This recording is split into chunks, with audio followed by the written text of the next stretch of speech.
Can you walk us through the spin up all the way through the operation that was Panama? It was Friday or Saturday, I don't remember. We cleaned our kit and the telephone rings and I pick it up and it's the Alpha notification saying, come in and it's real. We're blowing out, you know? So I go into work and we're like, what's going on? No one knew what was going on, but they're like, we don't know what's happening, but it's real and we're jumping. Get your shit ready. You had no idea that it was Panama? No idea. None. The way I found out was CNN started saying the 82nd Airborne and the Ranger Regiment is preparing to invade Panama. It's on the news. So now we know we're going to Panama. We go to the airfield. It's pouring down rain. It's really cold. And they start issuing you your combat load. So now it's getting more and more real. Then we load up, we get on the birds. Again, what I distinctly remember, when we get close enough to jump, they open the doors. I remember jumping out of the airplane, and then you hear the jerk. You look to make sure your chute's open. I look around, I'm confused, and then I see tracers going everywhere, and then I hit the ground like a sack of shit. And you feel like, like everyone's there to kill you. Like you land, and I'm having to decide, do I go fight those guys? Do I go fight those guys? Like what should I be doing? I know that there's a lot that you can't talk about. Yeah. But whatever it is that you can share, I would love for you to kind of walk us through your career there. We had a target list, and we were hunting individuals. Land on the X, blow the doors, hit it hard. I don't know who the guys with beards and in the black helicopters are, but when they come, everyone dies. If you don't want to play chess with me, then don't sit down and start moving pieces.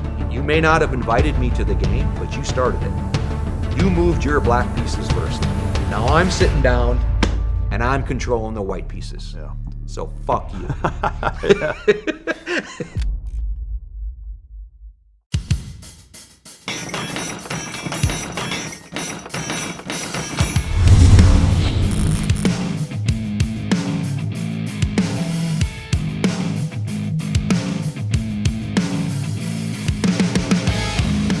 Ladies and gentlemen, as always, it's both an honor and a pleasure to welcome my next guest to the podcast. He spent 25 plus years as a counterterrorism and counterinsurgency expert in Army Special Operations. He retired as a Delta Force Lieutenant Colonel. He's the founder of Skull Games, a nonprofit that hunts sex predators, which we're going to dive headfirst into. And he's the author of Where Have All the Heroes Gone? Ladies and gentlemen, welcome to the stage, the one of two Delta guys who's written a book, Jeff Tiegs. Thanks, Matt. Thanks for having me. I just saw Tyler is releasing a book here. Yeah. It's you can get it early. So yeah, he was just on actually. Yeah, I saw that too. Yeah. So I guess 3 now. Wish right? him the best. I knew him as a young Ranger. Oh wow. And we crossed paths very briefly at the unit. But man, he's led an interesting life, and it's good to see where he's at now. I'm proud of him. Yeah. Yeah, the only other one I can think of is Dalton Fury book, which that's not his real name, right? Yeah. No, that was Tom Greer. And I tell you, when I read Tom's book, I wasn't as upset about the things that he was talking about or sharing. I was more upset about just how poorly written it was. So it was like when I really felt like I was going to write this book. It's not something we do. Yeah. So I knew there were ways to do it, and the other thing that was important to me was write it well. Yeah. And then I realized as I was writing it, it was almost cathartic for me to tell these stories and really be introspective, because it's about my faith and how I applied my faith. And, I ended up really fine tuning your avatar. So they tell you all the time, who's your target audience? And you have to really drill down to who you're talking to. Like you have to pick one person, and they say an avatar. So you kind of create this person. Yeah. And it was you and me in our early 20s, where it was like, hey, I had faith, but it didn't really intrigue me. I was kind of bored with it. I saw the hypocrisy in it, and as I began to write, I realized I was writing to my sons who were that age, and that forced me to go back through the book and really focus everything, because I'm speaking to them. Yeah. And then, like I was talking about earlier, with the catharticism of writing it.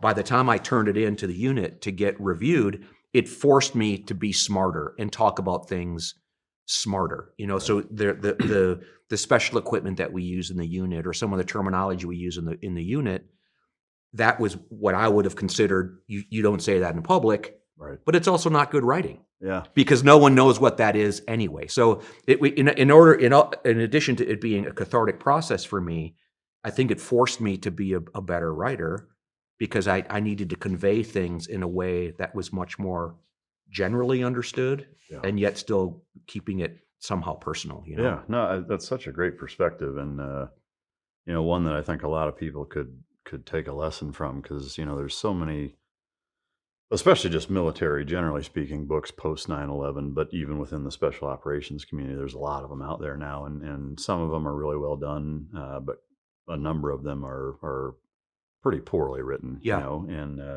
that's such an important thing. I mean, it's just like the quality of audio on a podcast. Like if it sucks, people aren't going to listen. And to me, writing is 10x that. If it's written poorly. So what's the last full book that you've read? That I've read? That you've read. What are you reading, or what's the last book you read? So I'm working on two books. I'm almost done with a book about Red Cloud. And here's one of the problems is I read on Kindle. Yeah. So I don't even know what the title is. When you have a book in your hands, you know what I mean? Like it is, but it's a book about Red Cloud and the how the Sioux nations united and put up a good fight for the U.S. So I'm reading that one, and then I'm also reading another book by Lee Strobel, who's well known for writing the book The Case for Christ, which he was a lawyer, and he really goes through kind of the evidence of Jesus. This one is, again, I don't remember what it's called, but he's talking about kind of the evidence for miracles and the supernatural. Yeah. So I'm usually reading 2 or 3 books at the same time. Here's something funny. I sent my dad, when my dad's birthday was last month, and I sent him that Red Cloud book, and he was already listening to it on Audible. Oh, wow. And it was from like 2012. So it was just, it's one of these weird things that you see with your kids where you have daughters, so it's even weirder, right? When you see yourself in your daughters. Sure. I see myself in my sons and in my dad. So it was a really, it felt good to just feel that connection again, Yeah, I mean, that can be scary sometimes. I find myself having to take a step back and be like, this is your fault, motherfucker. Yeah, it's funny. What's something you wish you were better at? Listening is definitely it. Listening and patience. I can be patient when I'm really intentional and deliberate about it. I'm kind of passionate. I think I'm Sicilian, and I think that's part of my nature.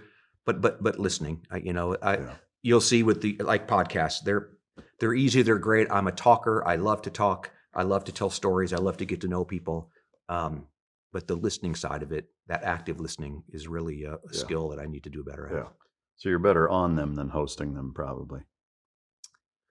No, because I can be intentional. Like when I'm thinking about it, I can be really intentional. So there's this thing coming out called there's a TV show called PD True and FBI True. It's on Paramount Plus and CBS, and I was invited almost happenstance to be one of the interviewers. So they're starting Soft True. I missed that segue.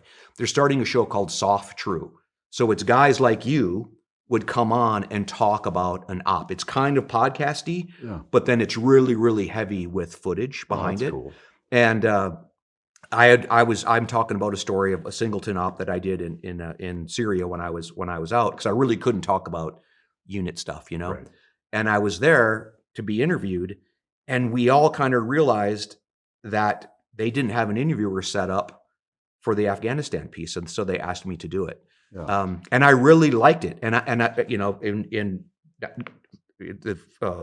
trying not to sound prideful, I was good at it. Yeah. But it's because I was intentionally that I needed to keep my mouth shut and listen and keep the discussion on track. So that's awesome. Hey guys, I want to take a minute to tell you about the Mic Drop Patreon, where you can get the real mic drop experience the way it's meant to be seen. You get completely uncensored, unfiltered, and uncut episodes with nothing held back, just raw, real conversations directly from me to you, without YouTube censorship. Plus, you'll see it days before anyone else, with early premieres and exclusive bonus content that you won't find anywhere else. You get behind-the-scenes access to the show, including pre- and post-show footage, with me and the guest both in studio and on location, depending on what the guest is into and what we have going on. On top of that, we've got tons of Patreon-only perks, mic drop swag, access to exclusive merch, and the chance to submit your questions to be asked at the end of every episode. You'll also get a sneak peek at our upcoming guests, so you'll know who's in the studio weeks before anyone else. We're constantly releasing new features and dropping new content based on what you want to see. For our top tier members, you get the same mic drop challenge coin that all of my guests receive from the upcoming show, which will never ever be for sale. We've got quarterly merch that's sent out directly to you, a monthly Zoom call with me where we talk about whatever you guys want to talk about, and an active group chat where we all shoot the shit on a daily basis. All of that for just a few bucks a month to support the show. Right now, we're also offering a 10% discount off an annual subscription, which means that you get more than a free month. I want to say thank you to everyone who has already signed up. Your support means that we get to keep bringing you the content that you love. So if you haven't yet, hit the link in the description or go to patreon.com/micdrop and join the team. I'll see you guys in there. Thank you. Team Dog, premium meals designed to keep your dog healthy, happy, and strong, to improve digestion, boost energy, and support a shiny coat. Non-GMO ingredients, no fillers, no gluten, no corn, no seed oils, and no soy. Just pure, high-quality ingredients to fuel your dog's best life. It was crafted by experts, made for your dog, Navy SEAL Canine trainer, and nutritionists. Team Dog Food, where no piece goes to waste. If time travel were possible, where and when would you go? Oh, that is interesting. Definitely to some of the wars. You know, maybe with the Romans fighting, maybe with the Jewish rebellion. I mean, now that I'm saying the Jewish stuff, definitely back to see Jesus in person, like to see him as a dude, like to hear him and see him. You know what I mean? So I think that's take that one off the table, because that's kind of every believer's dream. But would you blast double him and try to take him down? I don't think so. But I'm really interested in his sense of humor. Yeah. You know what I mean? I'm interested in like his patience, and I'm sure we'll talk about this later, but what used to blow me away was like what he withstood. You know what I mean? He went and he hung on a cross for us and all of that. But that doesn't impress me as much anymore, because you and I would do that, right? Like if you were told, Mike, you need to undergo 2 days of torture and hanging on a cross, but you're going to save the entire planet. I don't, you would, like that. Easy. That I'm not trying to diminish that, but what really impresses me now is him as a man, and like these things like patience and not getting upset and not. I mean, those things blow me away. Yeah, I think there tends to be a pretty direct correlation between that level of willingness to forego a certain level of sacrifice. Yeah, that's strangely coupled, because that's a pretty selfless thing to do. But I think the type of individual that it takes to be able to endure that is also somebody that typically isn't very patient. Yeah. That does push back pretty quick, that, does stand, almost violently strong in their convictions, and isn't going to take a lot of shit from anybody. Yeah. So there's kind of a strange dichotomy there, I think, that is that further intrigues me that way. And knowing you have the power to silence all of that and to withstand those, But again, to go back to your question one more time, I think it would just be a series of those battles. To see what was it like to fight the Native Americans out west. What was it like to fight in the Civil War? What was it like to fight in World War II and jump in on D-Day? I think that would be. Amazing. Yep, absolutely. Do you have a favorite quote? Probably. I mean, there's these different Bible quotes. Psalm 144 is blessed be the Lord my rock, who prepares my hands for war and trains my fingers for battle. I love that, and that's on the forefront of my mind, because I'm going to talk to some officers in a couple days, and it's like, these quotes that you have, you need to really think about it. Yeah. Like, these hands were made for war. These fingers were made for battle. If that's not who you think you are as a Navy SEAL or as an Army Ranger, then you need to reevaluate yourself. For sure. So again, outside of the Bible, probably the one I go back to the most is Sun Tzu's, if you know yourself and know your enemy, you need not fear the result of 1,000 battles. Because that one also, when you tear it apart, that endless pursuit of knowing yourself and really understanding your enemy, that's a lifelong pursuit that I'm still excited about being on. Yeah, oh, I love it. Being a former Delta guy, do you carry most places? I don't. Really? So I think I don't like the focus on it. You know what I mean? So when I carry, I feel like I'm spending a lot of time protecting that carry, you know?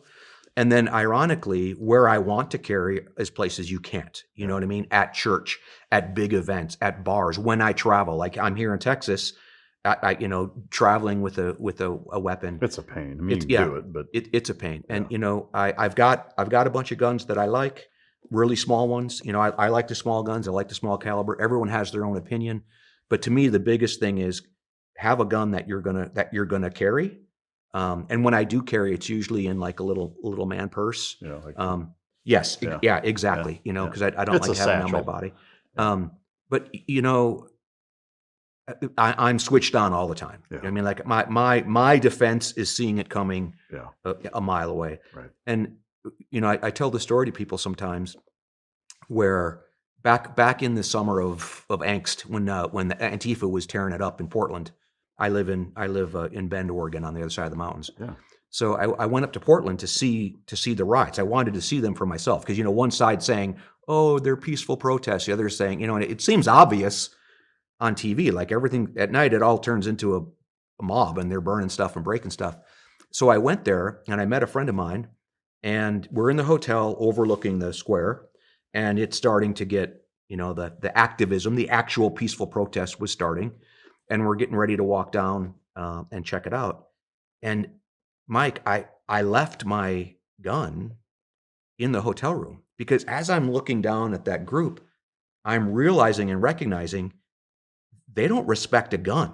Yeah. You know, look at that Kyle Rittenhouse stuff. The dude's walking around with a rifle, right? And people aren't like, this isn't a video game. Yeah. So probably one of the places where I would have needed it or wanted it most, I left it behind because I don't want to shoot one kid. Yeah. I don't want to shoot 5 kids, you know, and I know enough to defend myself through martial arts that I can handle myself with my hands. Yeah. You know, if a mob attacks me, I'm going to get my ass beat, but I'd rather get an ass whooping than shoot some stupid kids that are just trying to show off for their girlfriend. Yeah. You know, you do jiu-jitsu, right? I do. Yeah. How long have you been training that? About 11 years. So it's been some intermittent pieces of it. Yeah. I really started in when I went to the Naval War College up in Rhode Island. Oh, okay. And my sons both did it, and they got into it at like 8 years old. Mm. My younger boy Jonah has been taking a prolonged break. Yeah. It's I wish he would get back to it. I don't think there's anything better for kids. And my son Aaron is a professional. So. Oh, wow. You know, he doesn't make a great living doing it, but he's one of the top black belts in the country. Wow. And he travels and competes and does seminars. And when we go to Georgia, he's going to meet me down in Georgia, and we're going to do a seminar down there. Do you have a chance against him? No, not at all. Not at all. Yeah, no. I mean, he just destroys you. Yeah. I mean, he's again. You look at those pictures. When we were little, he's 210 pounds. Yeah. He works out every day, and his jiu-jitsu knowledge is incredible. Again, I'm his dad, so take it for what it's worth. He's one of the best jiu-jitsu practitioners in the world. Wow. He has to figure out how to transfer that into the competition game.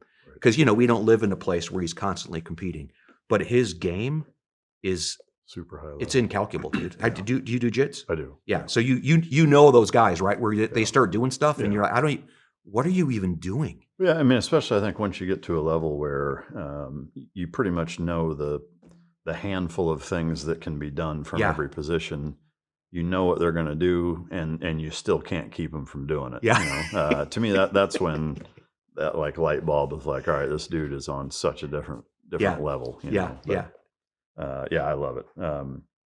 What's I guess one thing that's true about soft guys that most people wouldn't expect? I think a couple of things. Most of us are about this tall. You know what I mean? I didn't catch it. I didn't know. 5'11". Yeah, so you're up there. You know, most of us are between 5'9" and 6 feet. You know, 5'12". A lot of us are introverts, I think, which people don't really recognize. So physically, I think we're a lot smaller than people realize Or expect. And then I think that idea of an introvert, and then you probably feel the same way, especially coming out of the SEALs. They're much known to be much more brash in that sense of bravado. But most guys in SOF really aren't that way. There's a handful, but it's just too tiring to keep that up. Exhausting. You know, Yeah, man, it's a part-time job, I think, for some guys. Where are you originally from? Milwaukee, Wisconsin. So actually a suburb called Pewaukee. So I grew up in the suburb. I went to school in Milwaukee, and I'm a Wisconsin boy. Siblings? I do. Yeah. Older sister and a younger brother, and they're both home in Wisconsin still. Yeah. So you grew up late 70s, early 80s? I did. I was born in '69, so I think the 70s and 80s kind of blend together for me. I don't know how you remember. I think a lot of us remember it this way, but it's almost like the soundtrack. You know, like Casey and the Sunshine Band, that's 70s. You know what I mean? Like Van Halen. Van Halen getting into the 80s. You know, like there's certain things where you have kind of the soundtrack to your life. Yeah. And then you begin to realize too that when you talk about the 80s, it's really 75 to 85. The 90s is 85. You know what I mean? Like it isn't really the 80s. For sure. You know, those. So it was an incredible childhood. My parents are both blue collar. My dad was a tree trimmer for the power company and an electrician. My mom worked as a secretary. It kind of like we were talking about earlier. I feel it was this idyllic upbringing of just kids, kind of free range kids. Yeah. You know, it's interesting. I've talked to my dad about that before, and he feels kind of the same way we do about our childhood compared to him growing up in the 50s. Is that, you know, he's like, the shit that we used to do, like we were carrying, you know, like 22 rifles on mopeds and little dirt bikes and shit, riding around shooting stuff and, you know, jumping off of roofs of fucking apartments. And he was just like, you know, you guys had it a lot better than kids do now, but he's like, your childhood was pretty stifled compared to even mine. You know, it's just like, I imagine, just like, you know, everybody thinks that the guys going through the training that we went through, like, have it easy now, and it was harder back when we went through and all that. That it feels a little bit of that, you know, each subsequent generation kind of falls into that. But I try to be objective, especially with, you know, because I have sons and they have fiancés, you know, and I feel that way, but I'm also excited for, like, they just have a new normal, and they're really neat kids. You know, and two things. When I was in the hotel the other day, American Graffiti was on, and I watched that, and that is really a snapshot of the late 50s, you know, early 60s, and you know, that was kind of how I grew up more like that than we did of kids today. So I think there's that sense of nostalgia. But the second thing is there's this game that we were playing. It's called Mind the Gap, and it's a fun game because it's a trivia game. But the cards are all like this. This is for boomers. This is for Gen X. This is for millennials. This is for what's the is it Gen Z guys? You know what I mean? So you pull the card with the different people that you're playing with, and it was fascinating because I'm playing with my son who's 24. And they have a whole language. Like there's stuff. You have daughters. You know a little bit about it. Like these, you know, like Riz. You know what I mean? Like a lot of it I don't. Get. Do you know what Riz is? Yeah. You know, but it's things like that where you're like, what are you talking about? You know? It's definitely it seems more foreign than the things that we said for our parents. I mean, maybe it wasn't. You know, maybe they looked at us like, the fuck are you guys talking about? Just the same way. But there's definitely a sort of lingo nowadays that, to me, the big difference I notice is that it doesn't really make any sense. You know, it's like at least a lot of the things that we said was a shortened version of something, or like you could at least through contextual clues kind of figure it out. And now it's like there's so many things that just have nothing to do with anything. Right. That, to me, that's where it's confusing. You know? But I can respect it, right? Like it's like, look, they have a different a partly different culture. They have a partly different way to communicate. Yeah, and I think our job as older guys is just to recognize that, because that was us at one point. Oh yeah, I'm excited for this new generation, and especially in the last half a year when we've started to reject this nonsensical stuff, like these things that just didn't make, like, I always hoped and prayed, like, this can't last, right? Like, we can't keep pretending X is Y, and you know what I mean, all this kind of stuff. So, and now that is starting to right itself, I think it actually opens up like more freedom of thought, ironically, and some of this expressionism that I'm excited to see. It's been pushed so far to where people are like, wait a minute, this doesn't make any sense. And it's really interesting to see, especially on college campuses, the kind of resurgence of conservative views and more free thought that way that I kind of thought was doomed, Like, me too. Going into like COVID and, the last several years is just like, man, I don't know how we come out of this, but somehow it seems like people are, which is nice. Did you play sports growing up? I did. I played, I mean, like you, we played everything in the backyard, right? Like every sport we played, but I really got into soccer young. I wrestled in high school. I ran track and cross country. Those were my biggies. Yeah. That's a pretty good combination for going into the military. Yeah. And so, it was interesting, where I was a decent runner, but a couple guys on my team were national class. And they went on to run at the University of Wisconsin, which in the 80s was like one of the top 3 distance schools in the country. They were winning NCAA nationals, So my understanding of D1 running was up here, and I wasn't there. Yeah. And when I went into the military, it served me well, right? Like I could run a sub 10 2-mile on the PT test. I could, I was being a Ranger back in the 80s. It was all about running and rucking. Yeah. That was if you could run and ruck, that was everything. So it served me well. And then when I had a break, when I got out, I was in from 87 to 92, and then I went to college. It was, I wasn't sure if I wanted to be a lifer, and I found out, there's a lot of levels of Division I running, and I was fast enough to compete. So I ended up running D1 that's cool. at University of North Carolina, Wilmington for starters, and then transferred out to Montana State. Yeah, that's awesome. And finished up there. So I did 5 years of collegiate running, which was that's really cool. It helped me too with leaving the Rangers and that sense of community and mission. I found that in a D1 sport with the men and women that we were all kind of training together. So I think it kept me on the straight and narrow, so to speak. Yeah.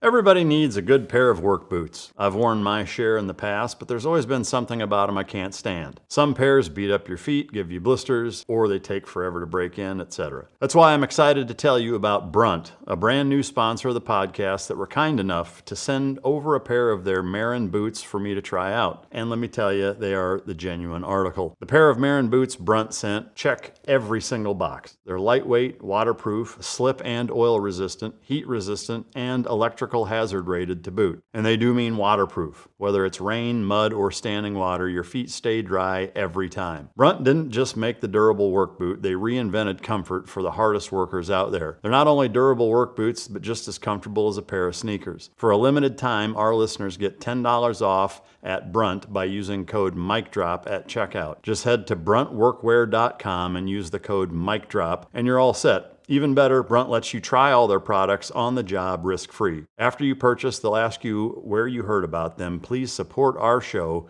and tell them that the good folks over at Mic Drop sent you.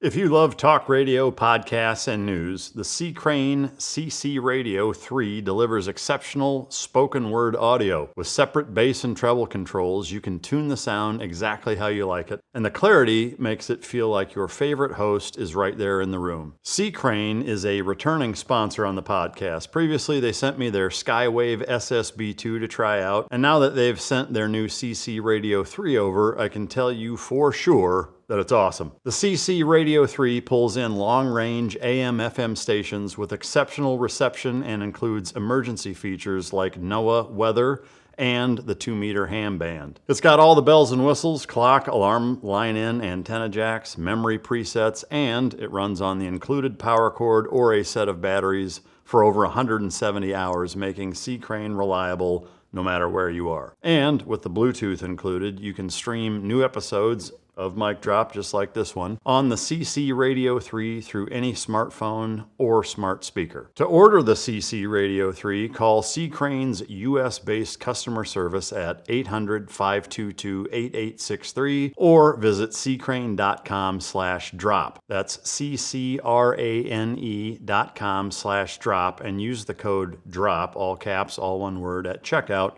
for 10% off orders over $75. That's really cool.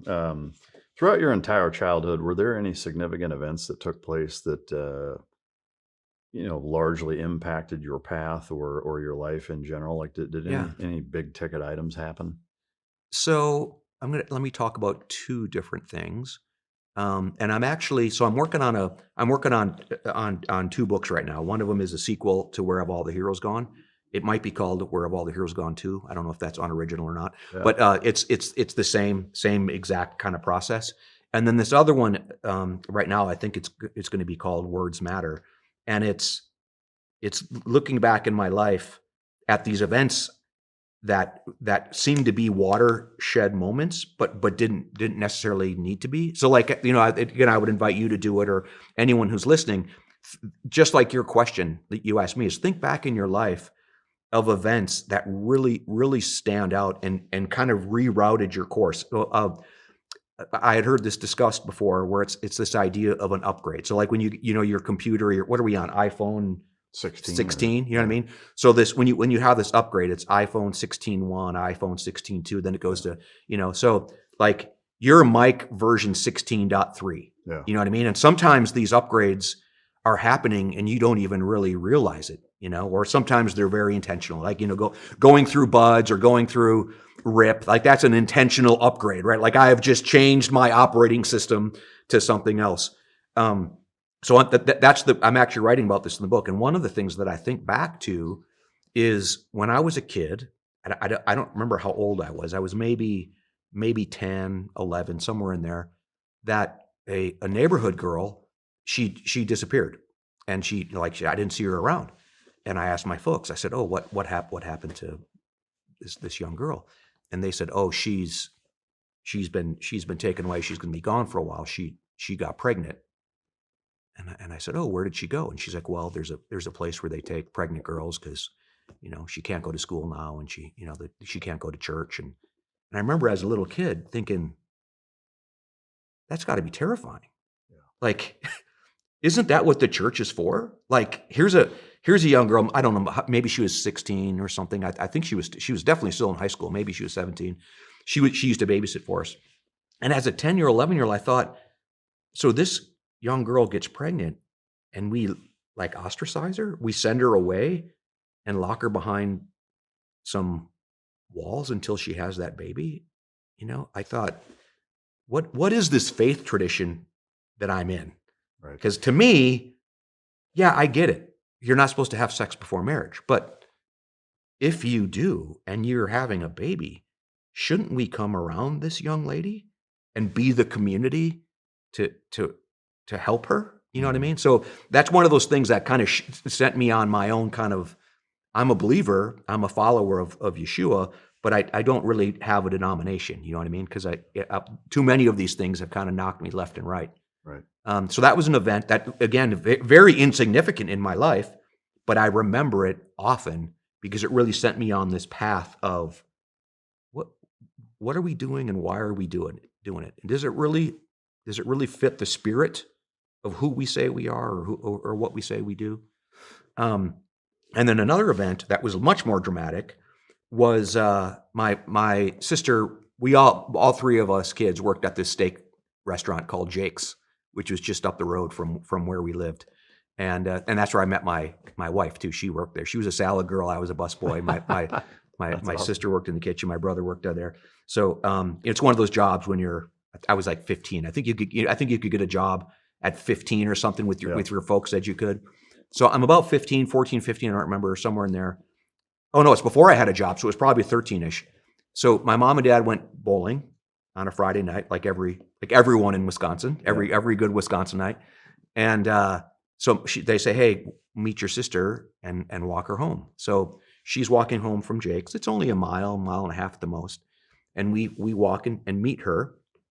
And right where we meet her, there's a dude there who drives up in this car, and he slams on the brakes and kind of skids in the gravel, and he opens a door. It's one of these big, like Lincoln Continentals, like the door reaches between you and me. You know what I mean? Like the door opens and it's and he said, "Hey, get in the car." And we were like, "What?"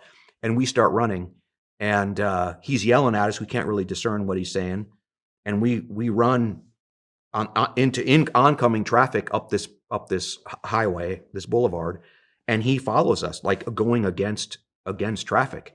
And then we run down this hill and through the woods, and we end up running to our house, not too far away. And he's parked up on the bank. He can't get down to where we are, and he's yelling at us. And I can't really tell what he's saying. So we run to the house. We've got the little hidden key, the little magnet key that you hide. And I get that, and I'm going to open the door, and then we see him coming down the road. Wow. And we're like, holy shit. This guy followed us home, and I'm scared. I mean, I remember shaking, trying to put the key in. I put the key in the door. We go in, I lock it. I start turning off all the lights. My brother and sister are beside themselves. And I tell them, hey, run downstairs and call the cops. While this is happening, this dude pulls into our driveway, and he gets out of his car, and he's yelling at us. And I run to my dad's bedside table, and I pull out the gun that I knew was there. And it's a little Derringer. It's a little, the little the 2-shot Derringer, you know what I mean?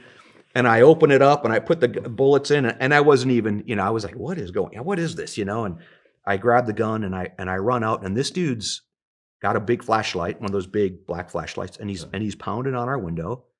And I'm yelling at him, he's yelling at me, and I realize he can't see me because the lights are off and the porch light is on. I can see him. And there's just this, your typical door that just has that thin pane of glass, you know what I mean? So I'm realizing, geez, this guy's inches away from me, So I flip on the light and I point the gun at him and I tell him, get off my porch or I will fucking kill you, And he looks at me and he sees the gun, and he goes like this, and he walks back to his car, and I leave the house and I follow him all the way to his car, and he gets in his car and he drives away. And now I'm afraid that he's going to come back, So I hide underneath a big pine tree that we have there, and I'm sitting there with this gun, like waiting for him to come back. And then the next person that shows up is the police, and it just so happens it was an undercover police car, So that the cop gets out of the car, and I draw down on him, and he draws down on me, and I'm like, put your gun down. He's like, you put your, I didn't understand what was going on, Quick. And they got it was I was maybe there for about 5 minutes, at the most, waiting. So the moral of this story, other than being like it was a memorable thing, was it was one of the first times that I really, goes back to this know yourself, right? Like this is one of the first times where I realized, okay, I was scared, but not really. Like, of course I was, you know what I mean? I was scared, but I was able to keep my wits about me. I knew what to do. You know what I mean? I was prepared to do what I needed to do to protect my brother and sister. And they were just in a complete panic. They just could not think straight, And it was a defining moment in my life as a young man, again, probably 13-ish, where I'm realizing, I think I'm a protector. You know what I mean? Like I think I can protect people. Like there's nothing to this figure, you know what I mean? But like there's something in my mind where I don't seem to get rattled. I seem to be able to kind of work through these things that are should heighten your blood pressure and kind of get you into that, that red zone. And I really began to explore that. And then kind of like we were talking about earlier, I almost intentionally started testing those out, like with kind of like crazy thing that boys do. You know what I mean? Like, jumping off of cliffs and doing this and that and driving fast and, just doing these little things, like just kind of testing out my own kind of character. Yeah. So yeah, I think if it was the first time it really forced me to look at, hey, there might be something different about you than than other people. Yeah, I mean, that's what a dicey story, especially at that age. I mean, that's an impressive reaction for sure. Yeah. Was that the catalyst or kind of the bridge to wanting to join the military, or like did that influence it at all, or was there a light switch moment for that? Yeah, and I think this is us looking back too, right? Like I can't say all of this was very, very deliberate. I mean, I remember taking notice of like how I reacted compared to how my brother and sister reacted. You know what I mean? But I'm not saying it was all that on the forefront of my mind. You know what I mean? I know, again, in retrospect, I can say how it kind of put me on this line of being a protector. So I would say most definitely it put me on that path that led to the military, but I wasn't conscious about it. You know, when I joined the military, I was looking for adventure. I don't think I was looking for my identity.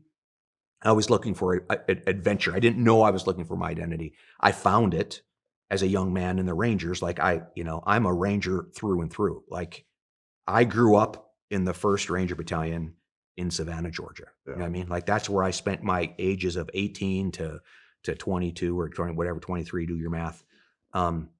So I think subconsciously it sent me on that path. I didn't know it at the time. I was looking for adventure. I was looking for challenge. I didn't know what else was kind of out there. So I just gave it a shot. Yeah. And in that same vein, joining, did you go straight through, and what was your experience like? You know, obviously I've had a number of folks on that have gone that path, but I'm curious from your experience, does anything stand out as being super memorable during that time? Parts of training that were easier than you thought, or harder than you thought, or were there any big hiccups, or just kind of synopsize that path? Yeah, man, we could spend the rest of a couple hours on this. So first time I got on an airplane was to go to basic training. Yeah. It was just, first time I'd been to Georgia. First time I had heard the deep Southern drawl. I didn't even know what the heck drill sergeants were saying, or half the dudes in my platoon, meeting these guys from New York and Boston and just all of this, the different diverse group of people, but even in basic training, there were only a handful of us that were wanting to go Rangers, right? Yeah. So even that, you're immediately recognizing, we have different reasons for being here, and really, really trying to stand out and do my best. So I think there's kind of a dichotomy thing that I think of was, one, just the brutality of being a private in the Ranger Battalion in the 80s. Mm-hmm. I mean, the Spec 4 Mafia was terrible. You know what I mean? And I mean, they just smoked the daylights out of us. You know what I mean? And I was not happy. Yeah. It was a miserable existence until you go to Ranger school. You get your tab, you become an E4, and then you become one of the Spec 4 Mafia, which also was an interesting, because I didn't like it. That's just not me. I don't enjoy yelling at people. I tried it on, because some of the Ranger NCOs, the E6s, the E7s that I really respected, they were just hard, mean dudes, So I tried that on for a week or two, and I was just miserable, Yeah. So it was this dichotomy between being the low man on the totem pole and just constantly getting smoked, fighting for everything that you could get, and then the mixture of these NCOs that really poured into me. I mean, there were, again, because I could run fast and I could ruck, I was one of these guys that was in the best Ranger stuff, and I would be picked for these teams, for these competitions, and so guys, older men, NCOs saw something in me, and they began to mentor me and bring me along. And it was an interesting relationship, because I was in Alpha Company, and yes, I had my own mentors, my team leader, my squad leader, my platoon sergeant, but the true mentors came from these other companies where we came together for these different events. So while I was experiencing this, the low man on the totem pole, hating life, there was this recognition and this affection that I got from these older NCOs that really, really poured into me. And I am eternally grateful for that, because I think about those men often. Yeah. And who they were and what they stood for. And I to this day, I try to live up to to their expectations. Yeah. That's awesome, and it reminds me a lot of my path. Joining the SEAL teams at such a young age, and finding myself, at the age of 19, being at SEAL Team 3, being surrounded by 200 barrel-chested freedom fighter kind of guys that were grown men that had a lot of life experience that took all of us under their wings. And when I think about, honestly, the privilege of being able to spend from 18 to 30 in that environment, it's like you couldn't pay for a better experience to be brought up in, in terms of how to do things and, what to do, what not to do, and how you carry yourself, and just all of the things that I think really separate special operations forces from the rest of the planet. Yeah. Just having that, in some ways ingrained and beaten into you, and in other ways inspired. Yeah. But yeah, just such a neat environment. And then just lastly, then I had the opportunity to go to war in Panama. So that was the other piece, is this validation of who you are as a Ranger, what you are as a Ranger squad, platoon, company, battalion, regiment.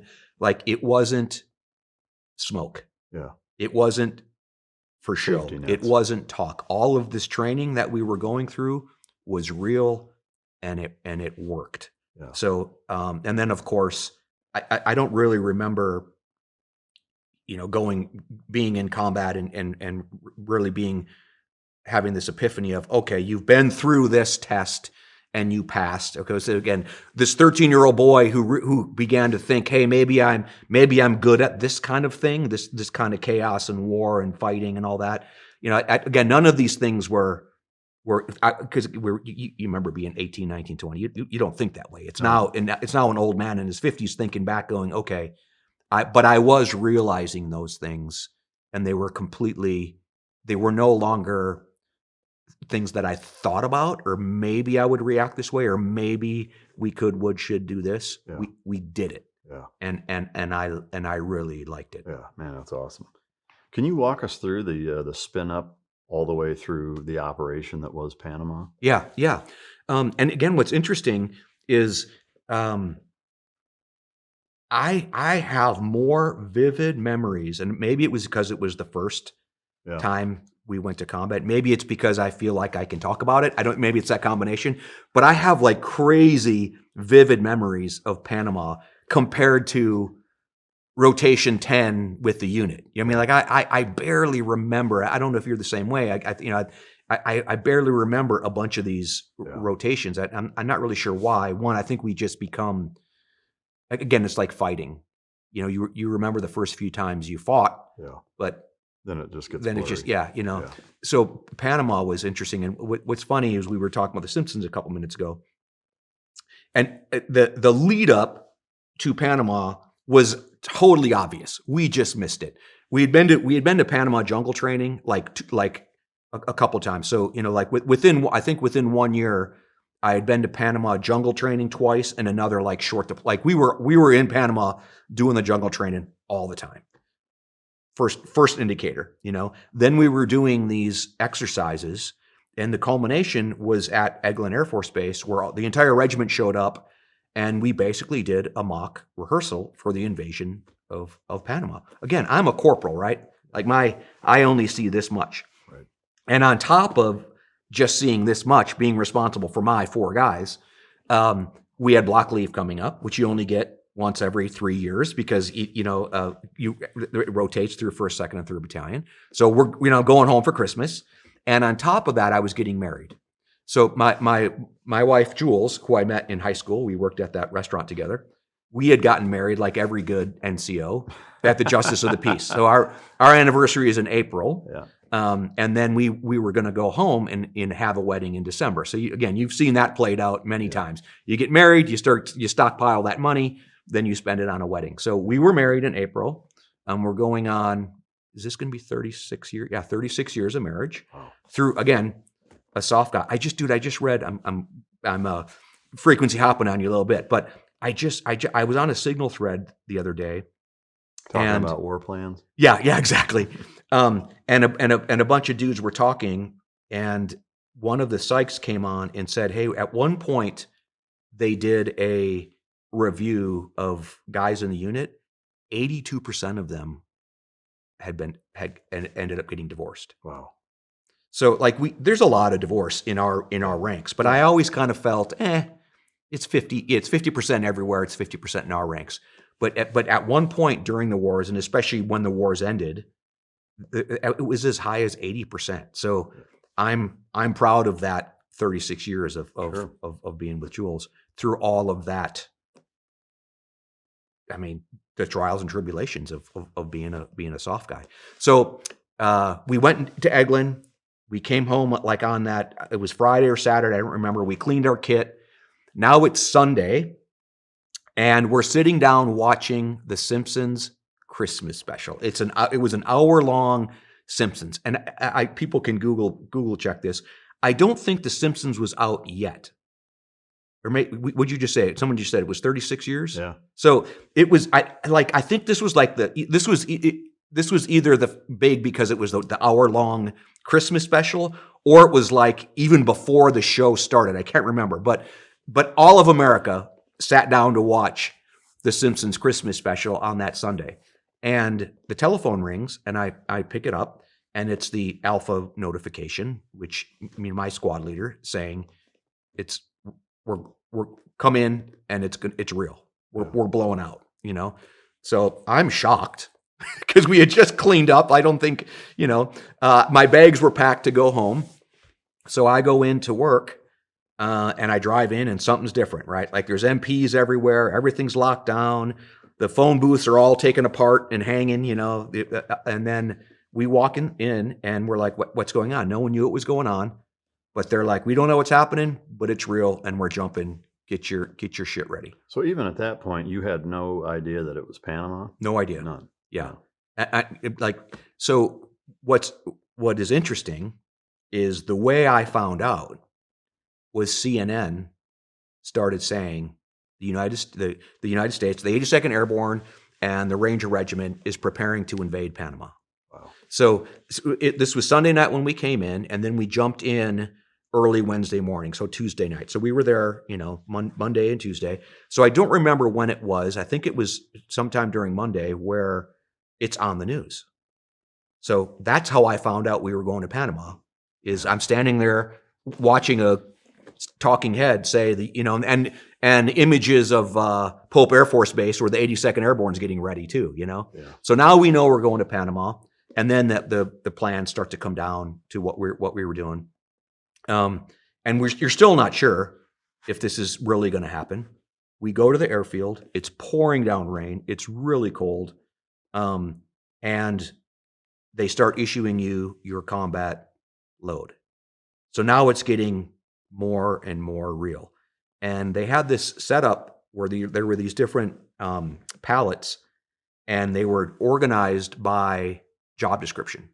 So if you were a saw gunner, go to this pallet. If if you're this, if you're that, and all of the ammo and everything was in these sandbags. So I was a team leader. I was also the designated platoon sniper. I had an accurized M16A2 with the scope on it. And so I was a team leader, so I had that bag. I was the sniper, so I had that bag. I was the demo guy, so I had that bag. You know what I mean? So I had 3 bags of stuff, and we're going through the bags, and it's like Christmas, because there's stuff we had never seen. These tiny little hand grenades, the one they're like golf ball size. they like fit in your palm. We're like, what is this? And then we're talking like what's the time delay on that? And people are like, I don't know. It's like, well, I'm not cooking it off, I guess. Yeah. Like the only one I know is the M67, and it's a good time to learn new yeah, equipment. so it was stuff like that, and to include like these incendiary grenades, it was like, what is this? So we had these new things, which I thought was weird. And it was just way too much. I had 3 sandbags. Isn't there a saying 3 sandbags full? Yeah. I had 3 sandbags full of ammunition and C4 and all of that. So, but now we're like, I think this is going to happen. Then we load up, we get on the birds, and now the bird's flying, and we're freezing, because we're soaking wet. And then what I distinctly remember was when we get close enough, we rig up in the air. When we get close enough to jump, they open the doors, and this warm Caribbean air comes in. So, instead of same thing, I'm literally shaking because I'm so cold. And I again, this is something I do remember thinking of consciously, is like, are you afraid? Like, are you shaking because you're? And it was like, no, it's just, you know how it is when you're wet and cold. Oh yeah. As soon as that warm air hit, it was like, oh, yeah, here we are. Let's do this. That's wild, man. And so from loading that bird and flying, and then the Caribbean air, you guys jumped in on it from there. We did, yeah. So First Battalion jumped in on the it's called Takumen Airfield, and that was the split between the military part of the airfield and the civilian one. So like when you flew into Panama City, you flew into Takumen Airfield. That was the main airfield. And then 2nd Battalion jumped in a little further away, called Rio Hato. And what's interesting was in the rehearsals, I would jump out of the airplane in Florida, and I could see 2nd Ranger Battalion over there. You know what I mean? And we'd land and we'd do their thing. And 2nd Ranger Battalion, I could see their tracers. And it was all really tight. And when we jumped into Panama, the scale of it was like, where are we? Because the mock-up that they built in Eglin, it was plywood. It was that target cloth. An airplane hangar was no bigger than this room. Right. So actually jumping in, looking around, I'm like, I'm doing Halo. It wasn't Halo. You know what I mean? You know what I mean? Like it was like, I'm looking around like, what? This doesn't look anything like we practiced. Good old T-10 Charlie. Yeah, exactly. So then, again, we can get into this more. But so anyway, 10 years later, in 1999, I'm a lieutenant in the 2nd Ranger Battalion, and I go back to Benning for an anniversary. And then I hear the brief. Like up until then, I really didn't. I didn't know what was going on. I knew that Delta was on the ground somewhere because we were potentially going to be a QRF. I knew there was SF guys on the ground somewhere. You know what I mean? Like I didn't know what was all happening. And it wasn't until 10 years later, when I'm at Regiment and they pull up a map, that I realized Takumen Airfield is on the east coast of Panama and Rio Hato is on the west coast. So even on that night, what I thought was 2nd Battalion wasn't. That was Bravo Company or another platoon. They were dozens of miles away. Yeah. So even for 10 years, I just thought we fought right next to each other. No, we were on absolute opposite ends of the country. But as a corporal, it didn't matter. What mattered was what's right in front of me and what's getting on line to my left and right. Do you remember what altitude you guys jumped from? It was really low. I think people say about 500 feet. Oh wow. I remember the discussion of there was the how it goes, like the scuttlebutt is like, hey, you guys have the option of carrying your reserves or not. You're jumping so low they won't matter. And some guys were then leave it, and I remember being in the camp of like, it covers my balls. I mean, like it's just silk, right? But I'm like, it covers my balls. It makes me feel good. So I was like, I'll take it. And that really was what I do remember. Again, it's crazy how distinct the memories are. I remember jumping out of the airplane, and across from me was an A-10. Yeah. And it was on eye level, and it looked like you jump out, and you're looking at your feet. But I remember looking up, and there's an A-10 right there. And I'm like, that's awfully close, and then you hear the jerk, you look to make sure your chute's open. I look around, I'm confused. And then I see tracers going everywhere. And I'm thinking, what color are our tracers again? You know what I mean? And I don't, and by the time I kind of orient myself and I realize, that's where I need to go. Then I hit the ground like a sack of shit. So like, it felt like 5'8". I mean, again, someone could do the math. I don't know how long it takes to drop 500 feet, but I don't think I was in the air more than 15, 20 seconds. Yeah. Wow. Once you guys landed, did you was it chaotic, or were you able to kind of piggyback off of the rehearsals and everybody? Was it well choreographed, or was it quite a bit different than what you guys thought it was going to be? Both. It was again. you've been in combat, you know what I mean. It was this choreographed chaos, right? Like there was enough familiarity that I knew what was happening and I knew where to go and I knew what I needed to do, but there was all sorts of shit happening that we didn't practice for, Yeah. And so the first thing is get out of that chute, and you feel like everyone is there to, like there's, like everyone's there to kill you, like you land and it's kind of quiet in your immediate area. And then there's all these little sporadic gunfights going on. And there's like trucks of PDF Defense Forces like coming out. I remember a flatbed truck with a bunch of PDF on the back of it, coming out, and a pickup truck. So they were like coming out to fight. And I hear a little gunfight over here in the woods, and I'm having to decide, do I go fight those guys? Do I go fight those guys? Like what should I be doing? And that's now, again, you fall back on, what's my task? Get to the assembly area. Yeah. So I got to the assembly area as quickly as I could. Luckily, one or two guys kind of converge as we're going through there. The running password was Bulldog. I said Bulldog every time my left foot hit the ground, because it's weird, it's a different smell, it's different sounds. But I knew enough where to go. I thought I was being slow, because I did go help out a guy out of his gear. He was calling for help. And so by the time I get to the assembly area, you know how it was. It was like a good ranger's the first to the assembly area. A good team leader has his team assembled first. I get to the assembly area, and I was happy to find out I wasn't late. Yeah. Like there were only a handful of guys there, and my orders were a fighting squad, a capable squad, and a gun team, and you launch.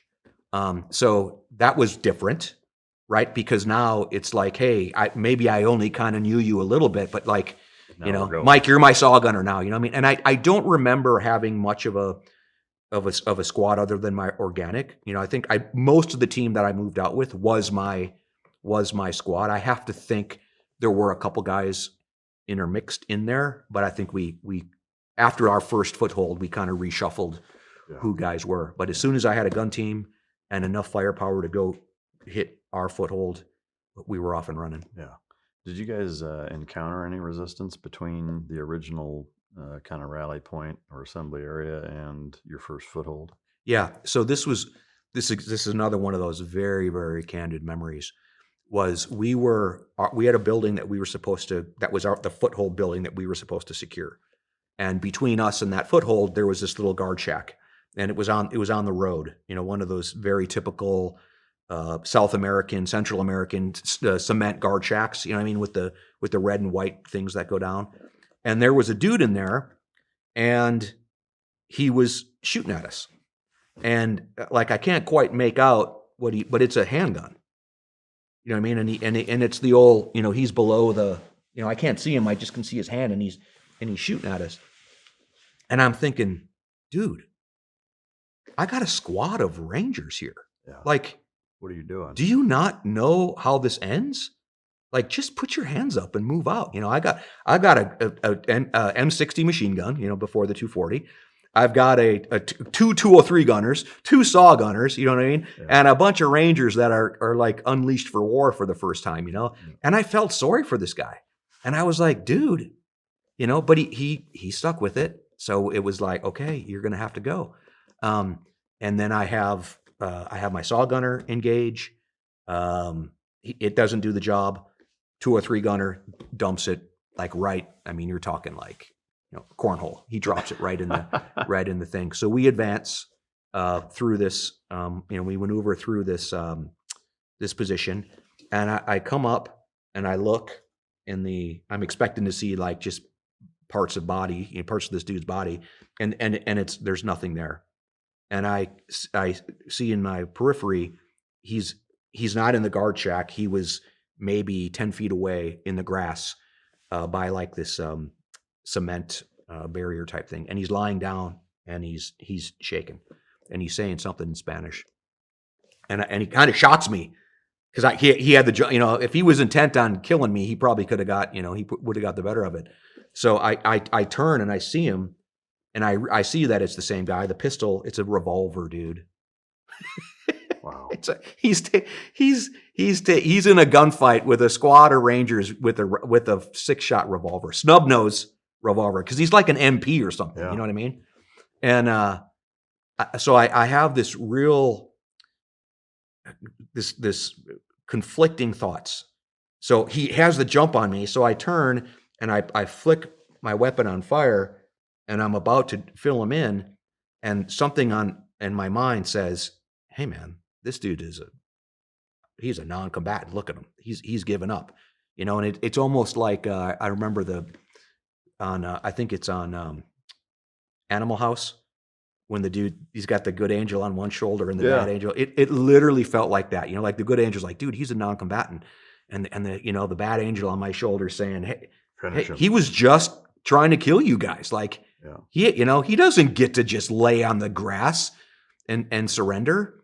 You know what I mean? And he goes, this is war. Like, this is war, you know? And I remember all of this happening in the amount of time that it took me to flip to fire and starting to squeeze the trigger. And I remember the good angel was no longer trying to appeal to my mercy. He appealed to my common sense. And I remember in my mind, he says, dude, the night is young. There will be plenty of killing tonight. And that's where I said, yep, that makes sense. Wow. So we ended up just capturing the guy. Was he pretty fucked up from the 203 blast? No, it missed him. Like, it must have somewhere in that he must have got out right when I don't think there was a scratch on the guy. He had wet his pants. You know what I mean? He was in underwear. He had underwear on and a t-shirt and like a pistol belt. You know what I mean? Like, the guy was scared shitless. I don't know what he was thinking. But I tell you this, and it may sound strange to people. Maybe I'm sure other guys have had this experience, but all of that's kind of happening at once as I'm figuring out who I am and what does it mean to be, you know, a ranger and a soldier at war. And then we had a little bit of resistance in different locations as we cleared buildings, but it wasn't a lot. You know, once we kind of got the overwhelming force, it was mostly guys giving up. Yeah. How long did that entire operation take from the time you guys landed until it was kind of all secure and not that you're taking a break, but like, how much time transpired? Yeah, it's a good question. And I'm going to tell you how my memory of it. So I know we jumped in at 2 a.m. So by the time the sun was coming up, we were starting to chill out. Like, there was still stuff that we needed to do. Because when the 82nd Airborne jumped in, there was like everything was secure. You know what I mean? Like, we were kind of, you know, smoking and joking, doing the rucksack flop. You know, we had reached our limit of advance, and we were kind of waiting to see what was gonna happen next. 82nd Airborne jumps in, and then it was kind of chaos again, because like they're shooting at stuff, and we're like, you know, what's happening? Like, dude, it's all, you know, it's all secure. So I would say from 2 a.m. till maybe say 6. I don't know when the sun was coming up in December. So 3 or 4 hours of just kind of constant moving, room clearing, very rudimentary room clearing. You know, we're leading with M67 frags until we do kind of like an ace report, and we're like, hey, we're almost out of frags. You know, we throw that little mini thing. It doesn't, you know what I mean? So we're kind of experimenting as we go. So I would say by that morning, and then late in the morning, again, I'm not sure about on the timing, but I think sometime late in the morning, we got called to Patia Airfield, where the SEALs had come in, and they got stuck on the mud flats and got into a big gunfight. A bunch of them got hurt, and I think a couple of them killed. We ended up jumping on helicopters and came in as a QRF. Oh, okay. So by the time we got to Patia, there wasn't fighting. We were expecting to come into a hot LZ, but we landed at Patia, helped package the SEALs that were still hurt, got them exfilled, and then we ended up controlling Patia. And then I spent a good amount of time there. So it was between Patia. We did patrols out into the city, and then we ended up going up into the mountains too to hunt down remnants of the PDF. I got on the because I was a sniper. So at some point, my M24, this was the first time the M24 went to combat. we held that thing like it was a piece of china. All of the training was on the what do we call it? The M21. It was the accurized M14. That was the Army sniper rifle. I think we called it the M21. So it was basically the M14, but just like my rifle, it had fiberglass inlay, and it was all you used to match ammo. So that's what we trained with and would stalk with, and that M24 was like, so it was the first time it was actually presented in combat, which is a Remington 700, great weapon. So that was it was presented to me at the airfield, and then I got in on this rotation of overlooking the commandancia. So there were snipers all over the place when Noriega was held up in the commandancia. I remember that. We were blasting AC/DC and Van Halen, and you know what I mean? But my job was a couple hour shift every few hours, covering, I believe it was the backside of a couple windows. But as a Ranger Corporal, it was just like, please let Noriega try to escape out the back window on my watch. You know what I mean? But that was really an interesting change too, because you're going from, Panama and the jungles and the airfields to, I think I was at like a Hilton hotel. Yeah. So I'm laying on the bed watching TV and air conditioning. Then it's my shift, go up to the roof, So it was that kind of thing with where combat isn't what you necessarily think it is. Even when we went to, one of the things that stood out was when we went to up into the jungles and we were just patrolling to find PDF. Dude, we were doing stuff that you never would do in training, especially like smoking, because like the wars in Iraq and Afghanistan, the hardest part was getting the enemy to stand and fight. Yeah. They knew better, So, Ranger patrolling, it was always quiet. No one would ever smoke. Yeah. You know what I mean? And but it was we were purposefully loud. Guys were free to smoke because we needed them to show themselves. Like we almost needed them to take the first shot, So it was another thing that I realized in actual combat. We would have we would stop on the patrol. We'd set the claymores out, and we'd put the guns at 6 and 12. But then everything in the middle, we were just fucking around. Yeah. It was not nearly as disciplined as training, right? Because we needed them to come fight us.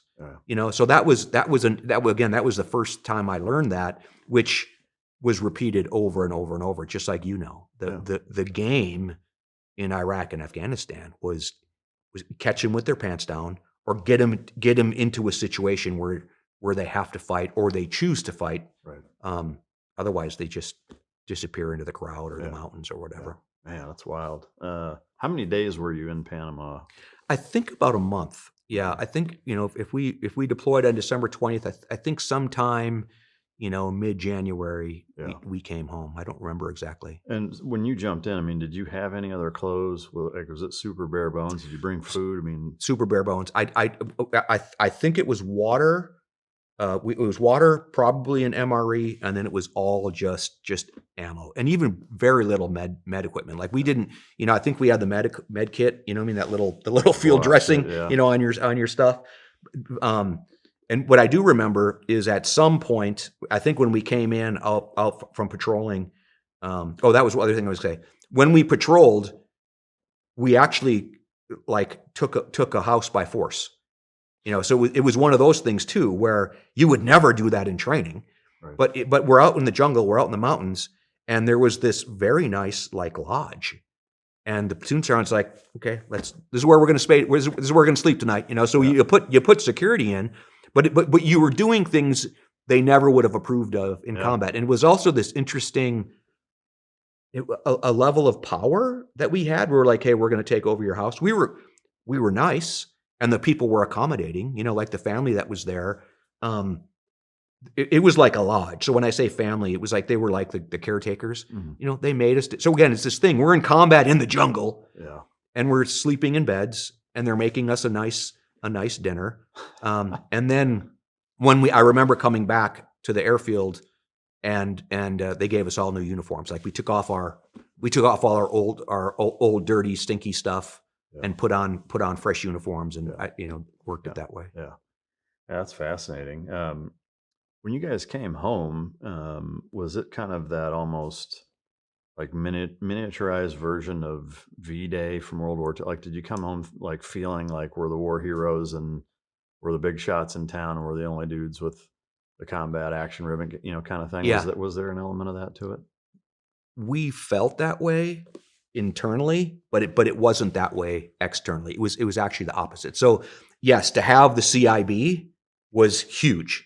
To be able to take that scroll, whatever side, take it from your one shoulder and put it on your combat shoulder was everything. Having that mustard stain on those wings was everything. So I think internally as Rangers, we were super proud of it, but it was also my first look at nobody cared. Really? Like I don't think, like, most of the country didn't even know. Yeah.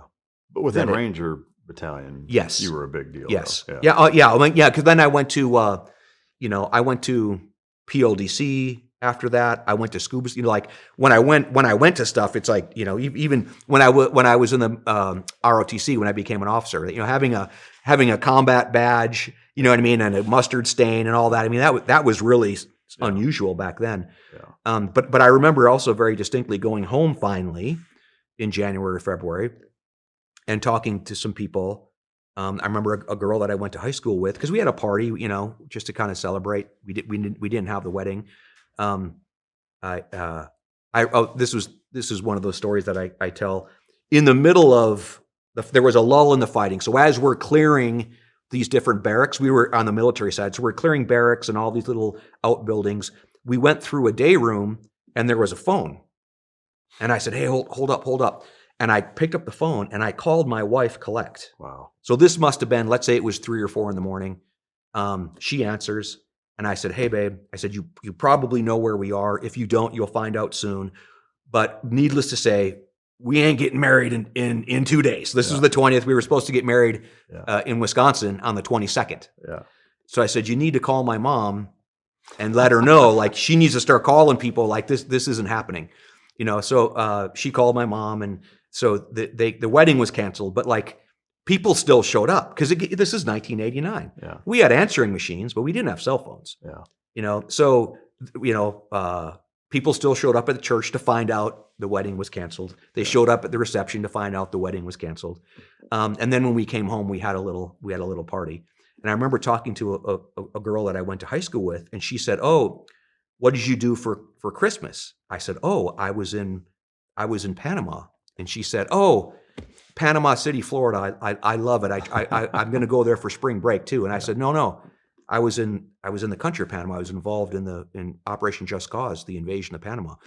She had no idea what I was talking about. Yeah. And she's a 20-year-old girl in college somewhere, like, but it really was my first optic to see how these things change our lives and our families' lives, but it really doesn't impact the country. And we've seen that, again, 20 years in Afghanistan, 10 years in Iraq.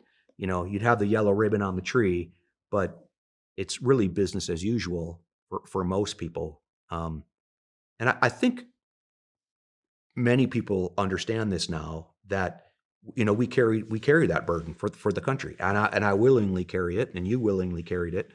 But it's still hard to get used to sometime when it's just all encompassing. Yeah. Yeah, for sure. But we were definitely proud Rangers. Yeah. I remember, again, when I first got to SEAL Team 3, there was a chief there. I won't say his name, but who was one of the SEALs in Panama. But I think it's the only real world combat swimmer op that the SEAL teams has ever done. Yeah. And he was on it, where they planted mines on Noriega's yacht. And blew it out of the fucking water. But I'm still learning about stuff like that. But this is the mid '90s. There was Somalia, there was Kosovo going on, but it was just like, holy shit. And he ran our combat swimmer training. So it's just like, this dude's a god. It's like the one of 2 or 4 team guys in the entire history of the community that have done a real world combat swimmer op, and he's running our combat swimmer training. It was really cool. But all right, so I guess coming back from Panama, there was a catalyst or a certain point where you decided that you wanted to go the officer route. What was the transition from coming home from Panama until you decided to go to college, and then subsequent So certainly not the officer route. Oh, okay. Well, again, because you have to think, back then there was a really unhealthy relationship between the NCO Corps and the officers.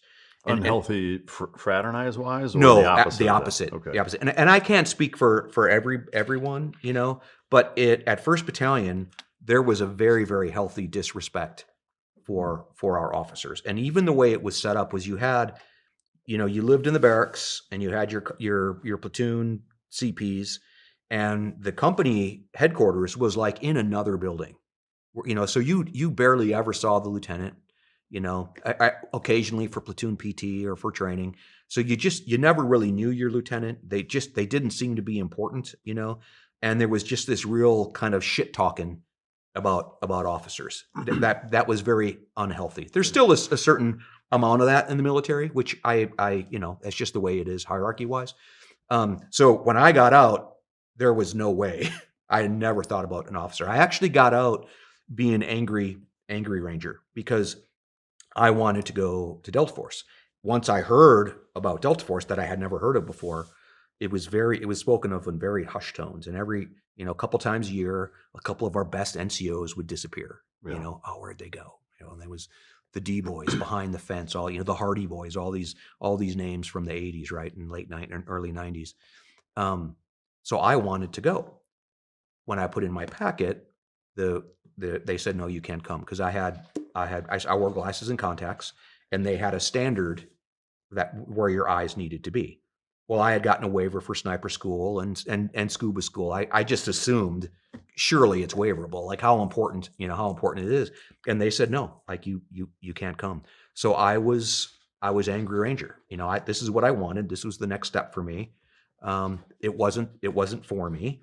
And then the other thing too, I used the term earlier in the discussion, was this lifer.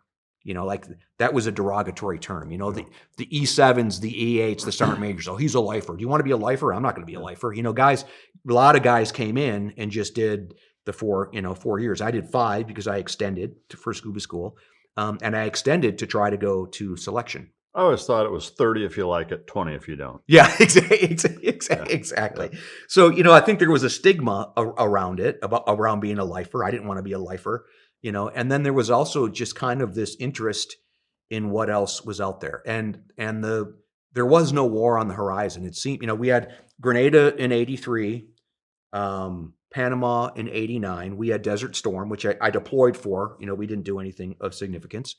But by 92, there was no, the sabers weren't rattling, I even forgot the acronym for the stuff in Bosnia and Serbia, what are they called that? The snatching of the high value targets. Anyway. Yeah. So I was like, there was a draw in the civilian world. And I had no idea what I was going to do. So I just got out and went to school. I found myself haphazardly running. I didn't realize that I would run. When I went to the coach at UNC Wilmington, and I was athletic, and I was training for triathlons. I was doing adventure races, and I was starting to do ultramarathon races and kind of things that were a logical extension from Rangering. And I went to the coach and said, "Hey, I train a lot. Would it be okay for me to do some of the long distance training with your team?" And he said, "Hey, we have a tryout in a couple days. Why don't you come to the tryout?" So I showed up for the tryout, and I ended up taking like second or third on the team. So again, my idea of collegiate racing was out of reach, but now I'm finding myself, I'm right in the middle. Like I can run in college. So he offered me a scholarship, and that's how I started. Wow. I always intended to start at a smaller school, like UNC Wilmington, and transfer to a bigger school. I was afraid to go to a bigger one right from the start, because friends of mine had gotten out and they went to like a big school, and it was just overwhelming, and they came back. So it was kind of my plan. And then when I went out to Montana and visited Montana State and fell in love with the mountains and all of that, I ended up transferring over. Yeah. Now I'm in Montana, and they have ROTC. So I see these young kids trying to figure out what it is to be an officer, what it is to be a soldier, the Ranger Challenge team out there training. And I offered my assistance. I was like, "Hey, this was me. I've got all these skills. I'd love to share this with you." So I really started kind of just coaching these go-getter ROTC cadets on the Ranger skills. And then as I was figuring out what I wanted to do, I was going to study psychology. I was going to be a psychology major. And I started to feel like I wanted to go back, and I didn't know in what capacity. So I thought going back as a psychologist and helping the Rangers and Special Forces and SEALs and the unit assess and select people, because it really didn't exist at that time in the mid-90s. There wasn't a real science to it. It did exist, but it was kind of a burgeoning thing of like, hey, we need psychologists that help us assess, select, and train our people. So I thought that would be cool. I started studying that, thinking, okay, I'll go back to the Rangers. I'll be a psychologist and kind of work in this professional space. And I get a call from a friend who says, hey, the unit's taking guys with corrective surgery to their eyes. So if you're interested, you can give it a shot. So I marched up to the primary military instructor, said, forget all that education and stuff. I want to go back infantry. So that's how I found myself as an officer. Yeah. And then I went to 2nd Ranger Battalion, 10th Special Forces Group, all with the eye as soon as I was qualified, which is a branch qualified captain to try out for selection. So I knew it was 8 years-ish before I would even have a chance to go, but it was still something that was on my kind of dream list of experiencing. Yeah. Did Somalia take place while you were in college? It did. And were you pissed about that? You know, as much as I complain or make fun of these people who didn't know we went to Panama, I don't really remember It being Somalia being a thing. It was October of '93. I'm in college doing my thing, running cross country. I don't even really remember it. Yeah. So it wasn't a FOMO kind of thing. Yeah. Oh no, no, not at all. And I think also, 1st, 2nd, and 3rd battalions, there was such that rivalry too. It was almost like it was 3rd battalion. Like it wasn't even, it wasn't even a 1st battalion thing. Yeah, So I got you. I really don't remember it until, when I decided to come back in and I really started to study up on the warfare again, and what were some of the PIFWIC, that was what I was thinking of. Yeah. It's starting to read about, hey, what happened between 92 and 97 when I was in college, and that's when I really learned about Somalia. And then of course, when I returned to the Ranger Battalion, there was a ton of lessons that we had learned, and that was also the advent of tech, body armor, nods, new weaponry, a very, very different style of focus for the Rangers. It wasn't really patrolling based anymore. It was much more looking at CQB and urban warfare. Yeah. Delta selection for officers versus enlisted, there's no difference, right? Or is there? There's no difference. I mean, like when you show up, are you separated? Are you treated any different? Is there any? No. I mean, you get the old roster number, you know what I mean? So you're pretty much anonymous. Now I think the cadre kind of, they know, but they have to care or pay attention. You know what I mean? Like, I'm sure because I was an NCO at heart, I probably just kind of blended in with the guys, and people had to remind themselves you're an O. I mean, if you kind of stand out as an officer, it's like you're probably not the right you're probably not the right guy. So no, everything is the same. Which I think is one of those things that builds that immediate camaraderie and credibility. Right. Where we call it going across a hall. So you go through selection, then you go to OTC, and then that's on one side of the building. And when you cross the hall to the operational squadrons, so like when you cross that hall, people know you went through the same assessment, selection, and training as the NCOs. And that's a huge, again, credibility thing. And Rangering was the same way. When I went back as an officer, I had to go back through, they called it RASP now, Ranger and Assessment and Selection Program. Mm-hmm. So it's the same deal.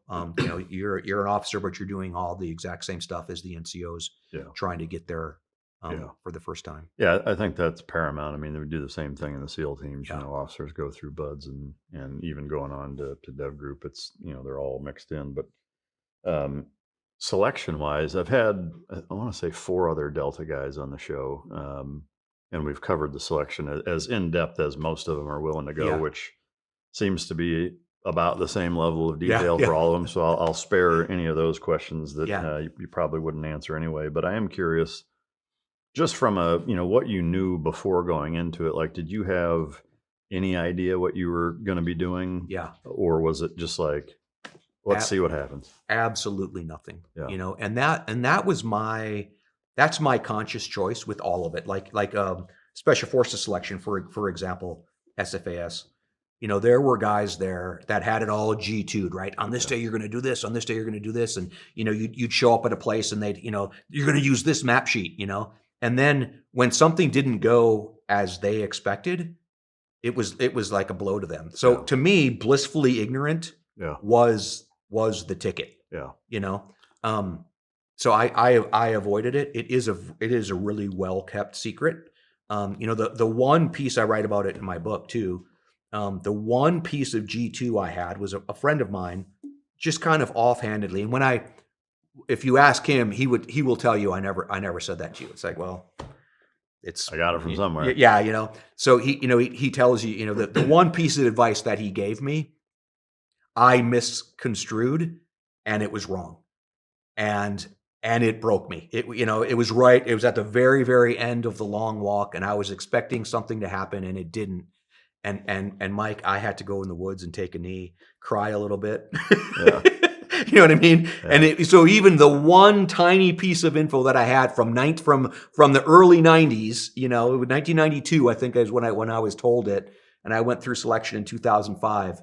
It wasn't right, and it was the thing that almost broke me. Wow. So for folks that are going through any of these selections, my advice is, dude, just go in as a blank slate. Yeah. Do what they tell you. Like being forewarned or knowing a little bit what's going to happen the next day, it doesn't do you any good. It can only do you harm. Yeah. And then I would even say, if you're that guy who has to know, you're probably not the right guy. Yeah. Because the selection was a very different thing because it was very hands off and it was very vague. Yeah. You know what I mean? And that was on purpose. Where most of the military training we go through, it's like task condition standard. You know what I mean? Yeah. This is black and white. You do this many this, you do this many this. This was very, very vague. And you never really knew, am I doing it right? Did I do it fast enough? Did I do it hard enough? Yeah. I I imagine that gives you a feeling of kind of always being on the bubble. Yes. Yeah. On 100%. purpose. Yeah. And the other thing I would say is one of the most professional things I had ever gone through was scuba school in Key West. And just like we're talking about the Rangers, we had a healthy disrespect for officers. We had a very healthy disrespect for Special Forces guys. And very few of us would go to SFAS. Very few guys would go to become a Green Beret. And those that did, I don't remember being like our top guys, So we were like, oh, they're foreign drill sergeants, you know what I mean? Or, we'd see them, we'd go to Fort Bragg or Fort Campbell and probably half the guys we were seeing weren't even the A team, the Green Berets. They were all the support guys, you know what I mean? Yeah. So we just had this misunderstanding of who they were. And then what wasn't important to them was dress Ranger stuff. You know what I mean? Like, so you'd see an NCO with a beard and his pockets were undone and his boots were unbloused, and you were like shitbag. Like you just didn't understand what they were, Yeah. And I had 2 events. One was at Best Ranger competition in the late 80s that there was a team there from Fort Devens, from 10th Group. And they were amazing. And I'm there as part of Regiment's team. Regiment did a selection and you pick the top couple teams from the entire regiment and you go to Best Ranger. This was an organic A team from 10th Group and they were crushing it, man. And I couldn't get my head around this idea that these guys all work together. Like I think there was 3 teams or 3 or 4 teams. So these 6 or 8 guys are all on the same ODA. I must have the wrong picture of what an SF team is about, And then when I went to scuba school, it was so professional. You know, it was just a different. Again, it wasn't the harassment. They let the water do the work. You know, just like in Buds. You know, there's a little bit of yelling in the beginning, but they let the water Mother do the work. Nature takes care of most of that. Yes. Yeah. And that's how when I went to selection, it is so rehearsed and it is so spot on. Nobody can leave selection and not be impressed with the unit even before you get there. Even if you didn't make it, you know there's something special about this place because this was an incredible experience. Yeah. Other than the bad piece of gouge that you got, was there anything? I mean, I guess in a way, all of it surprised you, not having any idea what you got into. But were there any instances where you were kind of shocked at what was taking place or what was going on, or was it just kind of all that way? No, you know, there was one or two things, but I can't talk about those obviously because there were things that I didn't realize was coming, and they kind of threw a wrench in it. You know what I mean? I don't want to talk about those, but what I would say is, I was just ready. Like, you know, I ran in college. Yeah. Like I said, I started doing ultra marathon races and adventure races. So humping the mountains of West Virginia, it wasn't easy, but I was very comfortable. Yeah, you know what I mean? Prepared so yeah, and I was coming out of Fort Carson, Colorado. I was there with my best friend.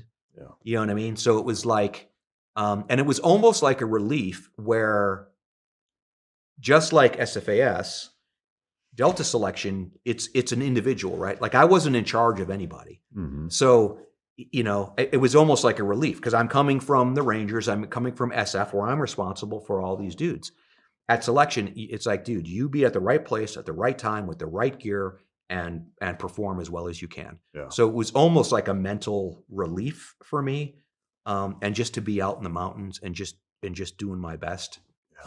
I loved it. Yeah. I loved it. It was just the nagging fear of failing and not getting to experience what it was to be in Delta Force that was kind of hanging over my head. Do you remember how many candidates started versus how many actually passed? I don't. I think historically there's 110 to 150 and about 10% finish. Yeah. I think that's about historically about 10% finish. A couple don't pass the board. So you finish all the physical stuff, then there's a board at the end. And then in OTC, a couple more fall away after that. But OTC really isn't designed to weed folks out. It's really to train you up. So you have to kind of step on your dick to fail OTC. You know, you're unsafe in the shoot house, or you're just not getting the drills. You know what I mean? I liken it to joining a new football team. Hey, this is the offense we run, this is the defense we run. Yeah, you either get it or you don't. Yeah, exactly. So I say it's probably around 5 to 8% of the people that show up at selection end up crossing the hall. Yeah. Do you remember a guy named Matt Nyman? Yes. Yeah. Yes. He was my best friend growing up, if you can imagine that. But for real? Yeah. Yep. And I mean, I know you're probably familiar with his story. It's quite a roller coaster. You know, being there after the helo crash accident. Incident that happened, but yeah, he and I grew up together and got into trouble and the whole bit all since elementary school. But what a remarkable dude. Yeah. And so I didn't know Matt well. He was in B or C. I don't remember actually. Yeah, it wasn't A anyways. That's where I did most of my time. But I remember him very distinctly, and I talked to him about it. And then Chuck Erie, did you know Chuck? Chuck was the first guy who he got shot, lost his leg up high, I believe. He was the first operator to come back. Oh wow! There's a ranger and there's a ranger and a SEAL who everyone knows. To me, I think Chuck was the first operator from all of us who went back. He first went back as a driver and heavy breacher, and then as an assaulter. So as a single leg amputee. But so him being an amputee and Eric being an amputee was the first time I really began to understand that chronic pain. Yeah. And what it does to a guy. Yeah. And now that I'm older, I'm understanding, as I sit here, I've got a pinched nerve, you know what I mean? There's things, so I didn't, when we're young and healthy, it's hard to understand that chronic pain. And talking to Eric and talking to Chuck and them both explaining the same way of this idea that their leg just feels like it's on fire. Yeah. 24 hours a day. Yeah. And the need to suppress that pain with drugs or alcohol or whatever therapies. I have huge grace for those guys. And both of them climbed out of that close to despair. Yeah. You know what I mean? Yeah. And then of course, we lose Matt in the high mountains. Yeah. Which is just, I will say, for him, I mean, not that I don't, miss him often and think about it, as tragic as it was, there's a part of me that understands like just the way he was wired, that like that's how he would have wanted it, I think. Yeah. Yeah. Because he was always just never settled for anything but just wide fucking open. Yeah.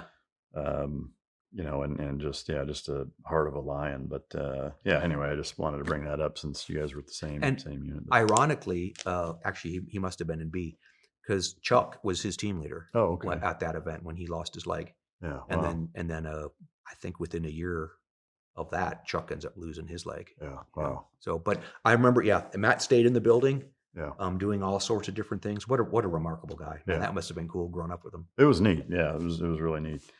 All right. So you cross the hall, you're an officer in A-Squadron.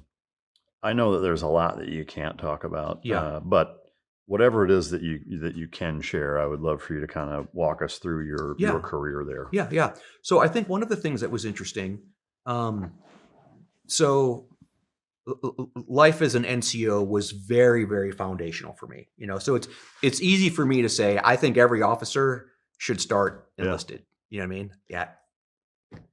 We call them Mustangs or whatever. And I'm sure if you go back and the best, if you list the top 10 best officers you ever worked for, probably eight of them were Mustangs. You know what I mean? Like there's just something about understanding, because I was in those shoes, and I always had that mindset, and even, when I went, Rangers was a little different, right? Because you're the platoon leader and the XO and all of that. But as an ODA team leader, and then as a troop commander, it was just a different responsibility. Like this was my duty. Rank had nothing to do with it. You know what I mean? Like, and I like the fact that they call you boss. They call you boss, or they call you Jeff. You're never wearing rank. I don't think people knew when I was a captain or a major or a lieutenant colonel, you're just this guy in that position. And that's what I really liked. I had a certain sense of duties and responsibilities.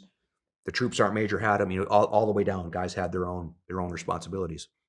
But what I also remember recognizing early on was like I got to the unit, and maybe I was a little arrogant, I don't know, but I felt like I understood my role as the tactician, right? Because by the time I got there, the unit had already been deploying to Afghanistan and Iraq. They were predominantly in Iraq at this point. I had been to Iraq multiple times with 10th Group, and at 10th Group, you run the fight. And because you're even more isolated, your ODA is out in the middle of nowhere, you're really running that entire kind of battle and that campaign and figuring out who we're going to go after next and what are these effects that we need. And when I got to the unit, I had certain officers above me, these squadron commanders and other positions of leadership, really kind of downgrading. Like I remember one of the guys telling me, "We don't need troop commanders. You're really here to be prepared to become a squadron commander." And I thought, well, who's running the fight then? Like who's the tactician looking at the battle space you're responsible, or the targets that you're responsible for, and coming up with that plan, And lo and behold, it wasn't really all that organized.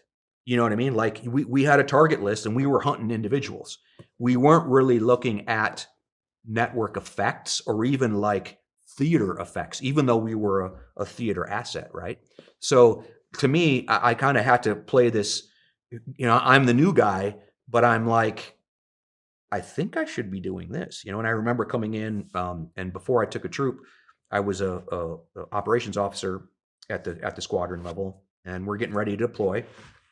And I'm like, okay, hey, we'll do the brief, And I'm going, I'm going through the steps of the MDMP, the situation, mission, you know what I mean? And the boss is saying, oh, the guys know all that. Oh, you don't need to go over that. The guys know all that.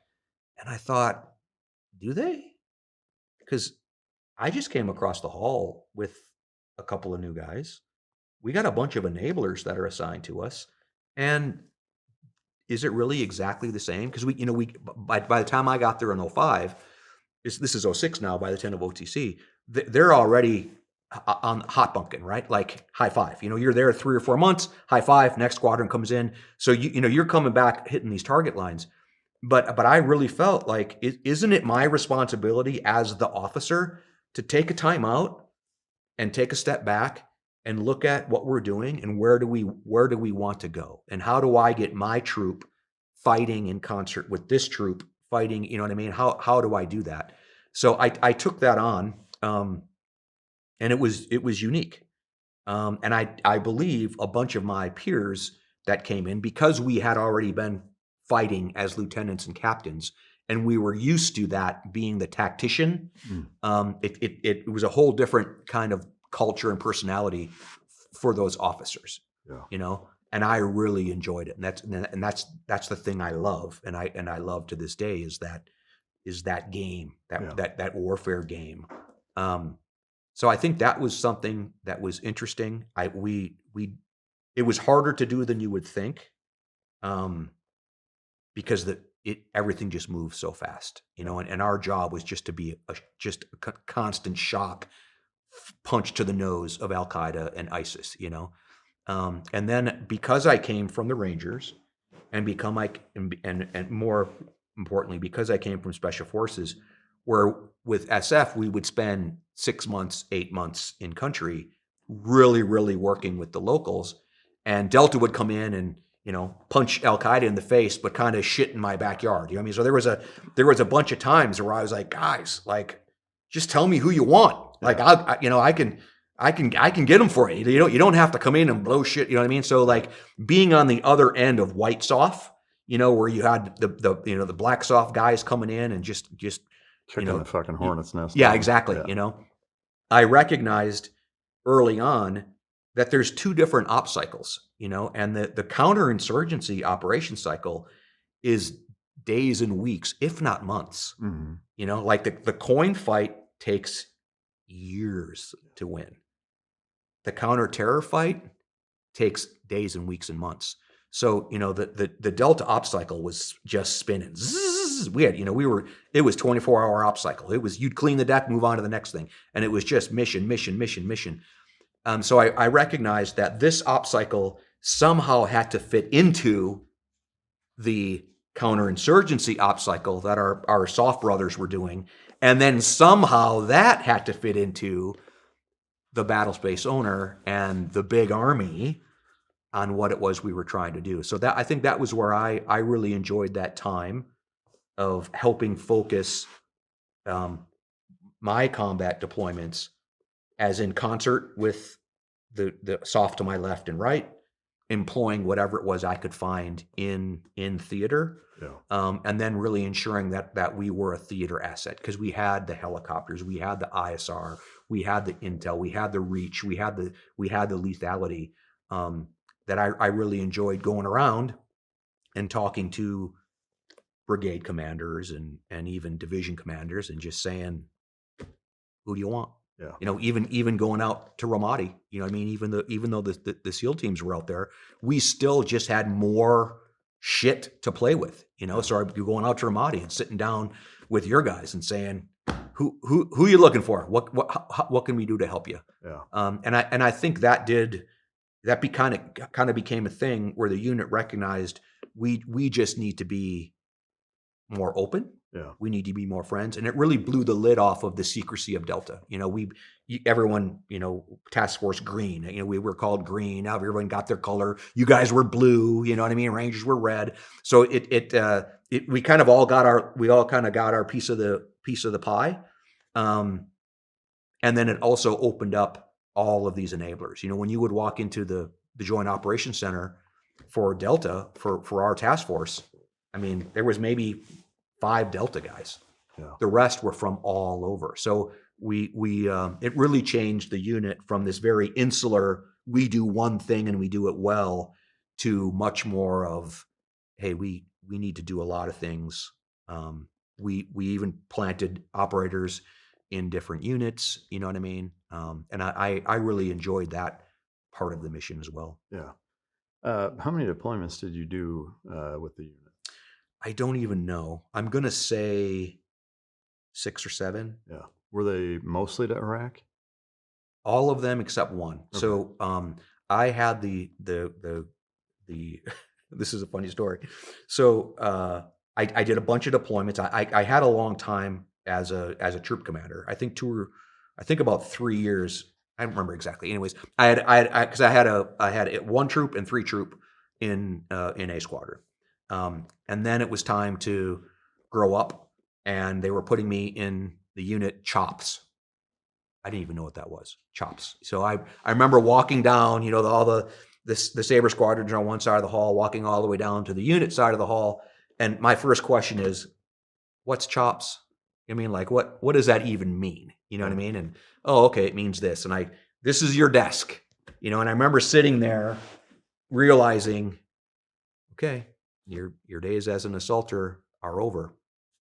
And Mike, I wasn't in that desk 2 minutes, and somebody ducks his head in the door. He says, "Hey, did you hear so-and-so just got fired? They need a troop commander in Afghanistan." And I got up and I started running, and another guy, I'll just say his first name, Joe. He's still out there. Joe, you know who you are. He's a general officer now. Joe, I'm running through the hall, and Joe must have heard it, and he comes running. We're both like running through the hall. You know what I mean? I'm like, no, motherfucker, I'm getting this job, and he goes and talks to his squadron commander, and I go and talk to my squadron commander, and I'm like, "Boss," I said, I heard the word. Is it true? He's like, "Yeah, we need a troop commander to go." And Sorry, go ahead. He ended up getting fired. So this was again, we call it an aerial assault force. The name for it was vehicle interdiction, and it's a very lethal way of fighting. It's helicopters attacking usually a moving target, and he was very reluctant to give the execute call. So when you're used to this, when the troop commander identifies that's the target, or the breach is set, he hesitated. The commander says, "Execute, execute, execute," and that's telling everybody the conditions are set, and now it's yours, right? So I don't know if I talked to him. I didn't get into the details. I really just talked to him to get a handover, because again, the short story is I got the gig. I know the question my boss asked is because this was, I think it was right after Christmas, or I remember it was right around Christmas. He's like, he said, "What's your wife going to think?" I was like, "She won't care." You know what I mean?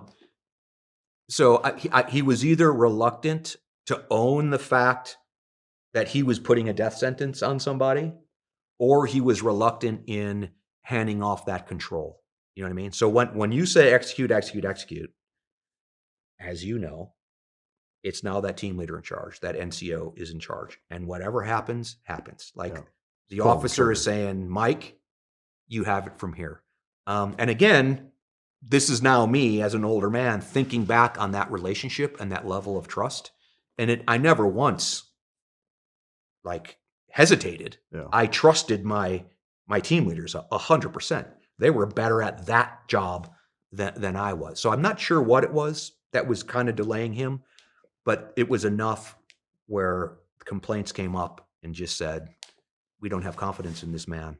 Yeah, we need a go-getter." What happens to that guy in a case like that? Is it your operating days are over? He went on to the regular Army. Oh, wow. So he was, I think he was a regular infantry officer. He wasn't a 18 Alpha Special Forces officer. So I think he went on. I know he went on to the regular Army, like either 82nd or some unit. Yeah. I'm not sure where he ended up, and I'm not sure where he is to this day. Yeah. One of the notes I have is that you ended up receiving a Silver Star for enduring freedom. Was that the one Delta deployment to Afghanistan? Yeah, so that's actually wrong. The Google has it wrong. It was for Iraq. It was for Iraqi freedom. Yeah, I don't know why it says that. Yeah. Okay. Yeah, so that was a deployment in 2007, I believe. So 2009 was the Afghanistan deployment. So yeah, like I was a troop commander 06, 07, 08. And then 09, it was like January of 09 where we were in Afghanistan that was a B Squadron. Okay. B Squadron troop. So that was 07 in Huija. Are you familiar with Huija outside Kirkuk? Yeah. I haven't been there, but yeah, and that has its own yeah interesting story as well that we may or may not get to. All right, so the Silver Star operation that was not enduring freedom, it was actually Iraqi freedom. If you could walk us through to the best of your comfortability, Sure. Yeah, how that transpired. this is actually a pretty good culmination of the things that we've been talking about, because I had been there. I'd probably spent about a year in Kirkuk between 10th Group and other stuff that I was doing with the unit. So I knew Kurdistan really well. Even when in 10th Group, that was our job. We infilled into Kurdistan, 2nd and 3rd battalions. We mobilized the Kurds and were responsible for that northern front. So I knew the leadership there, the Talibanis, the Barzanis, the combat terror group, the CTG, that we had built. So 10th Group had built them, and then into a capable force. Then it was handed to the unit to run. So I knew the area really well. I knew Huija. Like, Huija should not exist, even to this day. If you live in Huija, damn you. You know what I mean? Like, this is one of those places. Again, you go back through biblical history, and that region is just terrible. We need to wipe it off the map. So now I was back with the troop in one of these missions that we were talking about as this economy of force. So the troop that I had, we were scattered all over the place. We had a team in Mosul, we had a team in Erbil. No, we had a team in Erbil, we had a team in Kirkuk, and we had a team in Suleimania. And we were doing stuff all through Kurdistan down into Mosul. And largely we were leveraging the Kurdish forces, the KDP and PUK guys. And then we were being force multipliers for the regular army. So a target came up in Huija that we were looking for. I didn't have the ass. Again, this was the idea where I had a couple of team leaders. We had a couple of enablers. We would pinpoint the target using the technology and the assets that we had available. We would basically say, he's right there, and then we would hand it off to whatever host nation or partner nation force we were with. So we had been doing that for months, not months, weeks. I don't remember exactly when this took place. So we go to Huija. I know Huija to be a dirty, dirty town, right? So we get there. We're talking with the battalion commander, and he's got this company that's going to be assigned to us. It really was like a platoon plus. There's a company commander that was in charge, and it was a platoon plus, maybe as many as 2 platoons when it comes to mobility and all that. So we flew to the forward operating base that these guys lived at, and then it was a short drive to get to this target. And we're getting the info from these folks, and they're like, they had been in country for months, if not close to a year already, and they hadn't been in that village like ever. So it's like, well, that's interesting. What do you know about the village? And they don't really know much about it. It's peaceful. It's pretty quiet. A couple weeks ago, there was some hubbub because they raised the ISIS flag, downtown, and it's been hanging there for a couple weeks, and then they took it down, and and I'm like, that's no small thing. Like, if ISIS just claimed a village, that's no small thing. And then of course this high value target that we're looking for, he's there. So we're feeling like, I don't think you guys appreciate the potential for what's going to happen tonight. So we briefed these guys.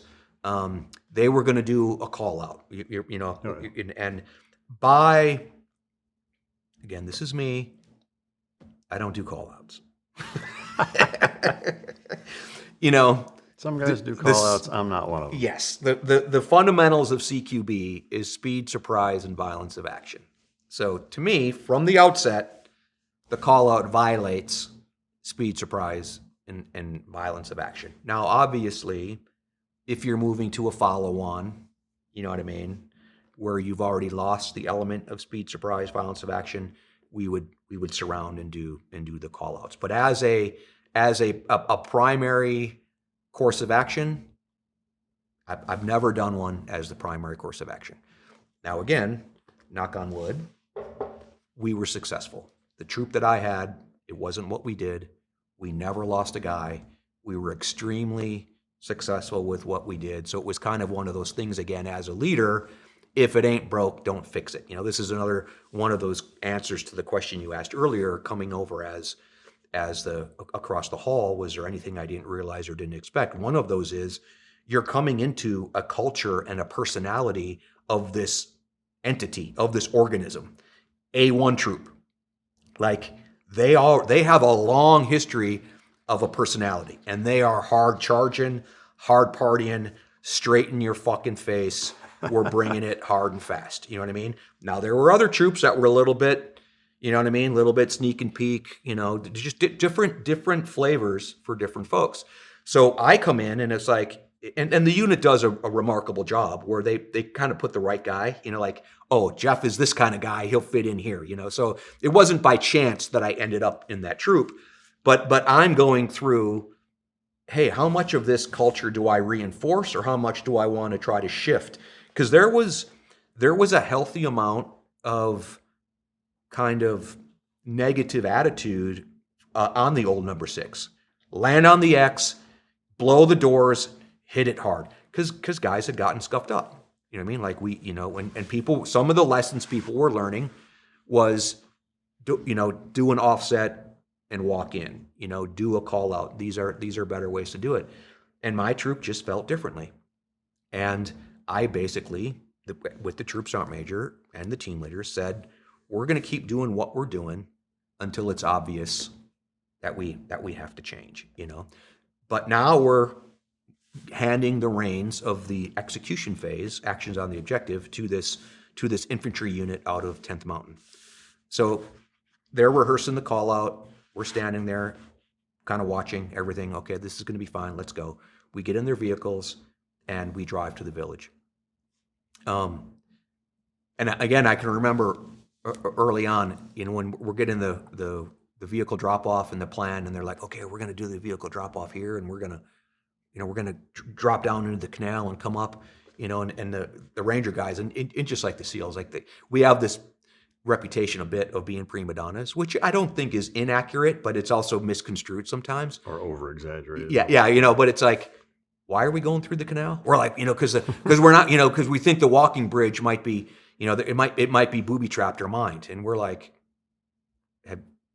have you seen people walking on it? Yeah. You know what I mean? Like, you know, there's dogs, like it's not, you know what I mean? Like, we're not getting wet, you know, like, you know those canals, right? Like, it's, you know, it's like, dude, we're not going into the water and coming up out again. We're just going to walk across the bridge. So again, it's one of those things where early on, I'm seeing a bit of a disconnect. Like on one hand, they don't appreciate the risk of going into this village. And then on the other hand, they're overvaluing this, you know, the old Vietnam idea of everything's fucking booby trapped. You know what I mean? So like but again, none of this really sunk in, right? Like I'm kind of fixated. This is going to be easy. We've got a company's worth of dudes going against 2 to 4 guys, you know, in a house. So we walk across the bridge. Everything's fine. No one gets blown up. We surround the compound, and it's like, that's the house. And we actually believe they're probably in that back corner. You know what I mean? Here's the con, you know, hand it over. And we kind of step back. We almost quite literally step back on the opposite side of the wall. So I'm standing there, and my team is all spread out. Troop sergeant major is with their sergeant. You know, I don't even know why I was on the side of the wall that I was. I had the EOD guy with me and comms. I guess I figured it was a good vantage point to see what was happening, and I had decent comms. So this infantry platoon comes walking up, and I don't see any security at all. Like, I don't see guys. I'm expecting to see guys, you know, on the walls with guns, you know, as the first step of the call out. I don't see any security. I'm like, what the fuck? And they just walk through the gate, and they're walking towards the target building, and they're hollering at the target building. And I asked my interpreter who's standing there with me, I said, what are they saying? And he's like, he seems just to be cursing at the guys in the building. I'm like, what? And then I think it's the Terp or somebody there, he picks up some rocks and he starts throwing it at the door of this building. And I'm watching, again, this is happening as fast as probably even faster than I can tell you the story, because I'm standing here going, what the fuck are these guys doing? Yeah. And 2 PKMs pop up out of the 2 windows and just start mowing down everyone in the courtyard. And it's a clusterfuck in the courtyard. There was no tactical movement. They were all just kind of, this mob of dudes, and American soldiers are all just dropped to the ground. The Terp kind of runs between the 2 machine gun fire. So here's a window here and here's a window here, and the Terp's like right down, kind of facing me, and I'm like, holy shit. And then there's just dudes dropped all over the place.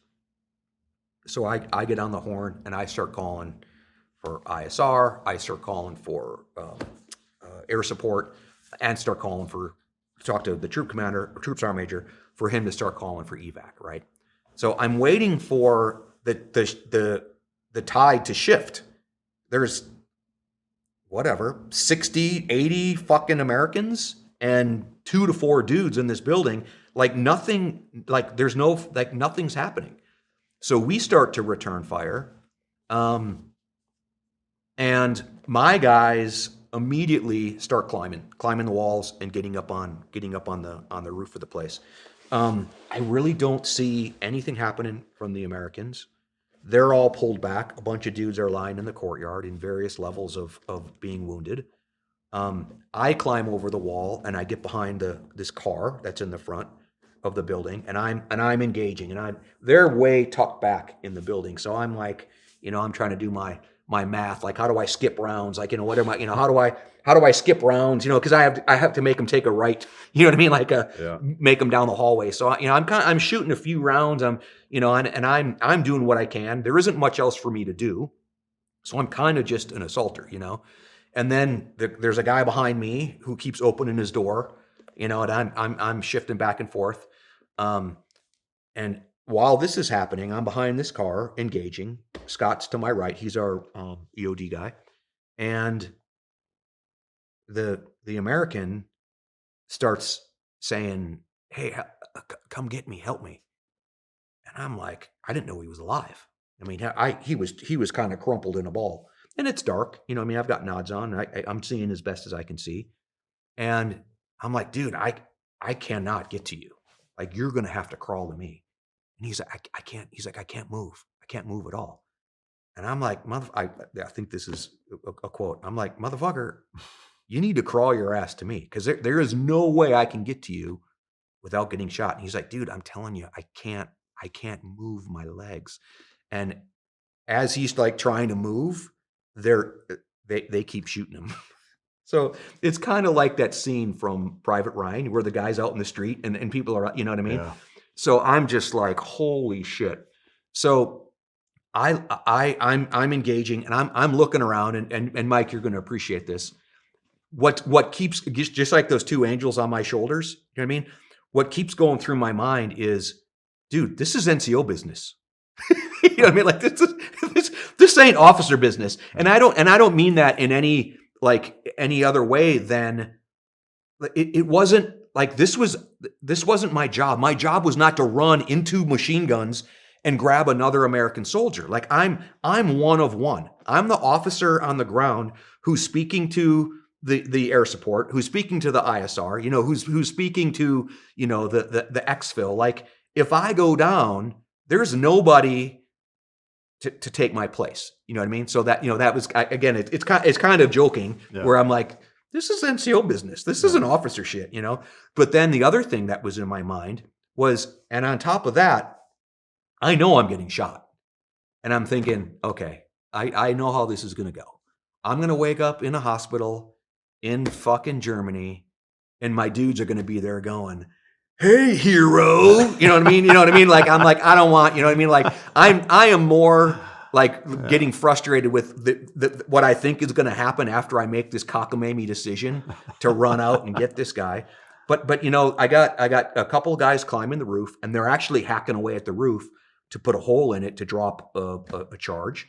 You know, I hear Mark trying to assemble the casualty collection point. You know, my commo guy and the EOD guy, they're talking to everything. So I'm like, fuck, I guess I'm the guy. I guess I'm the guy, you know? So I say a quick prayer.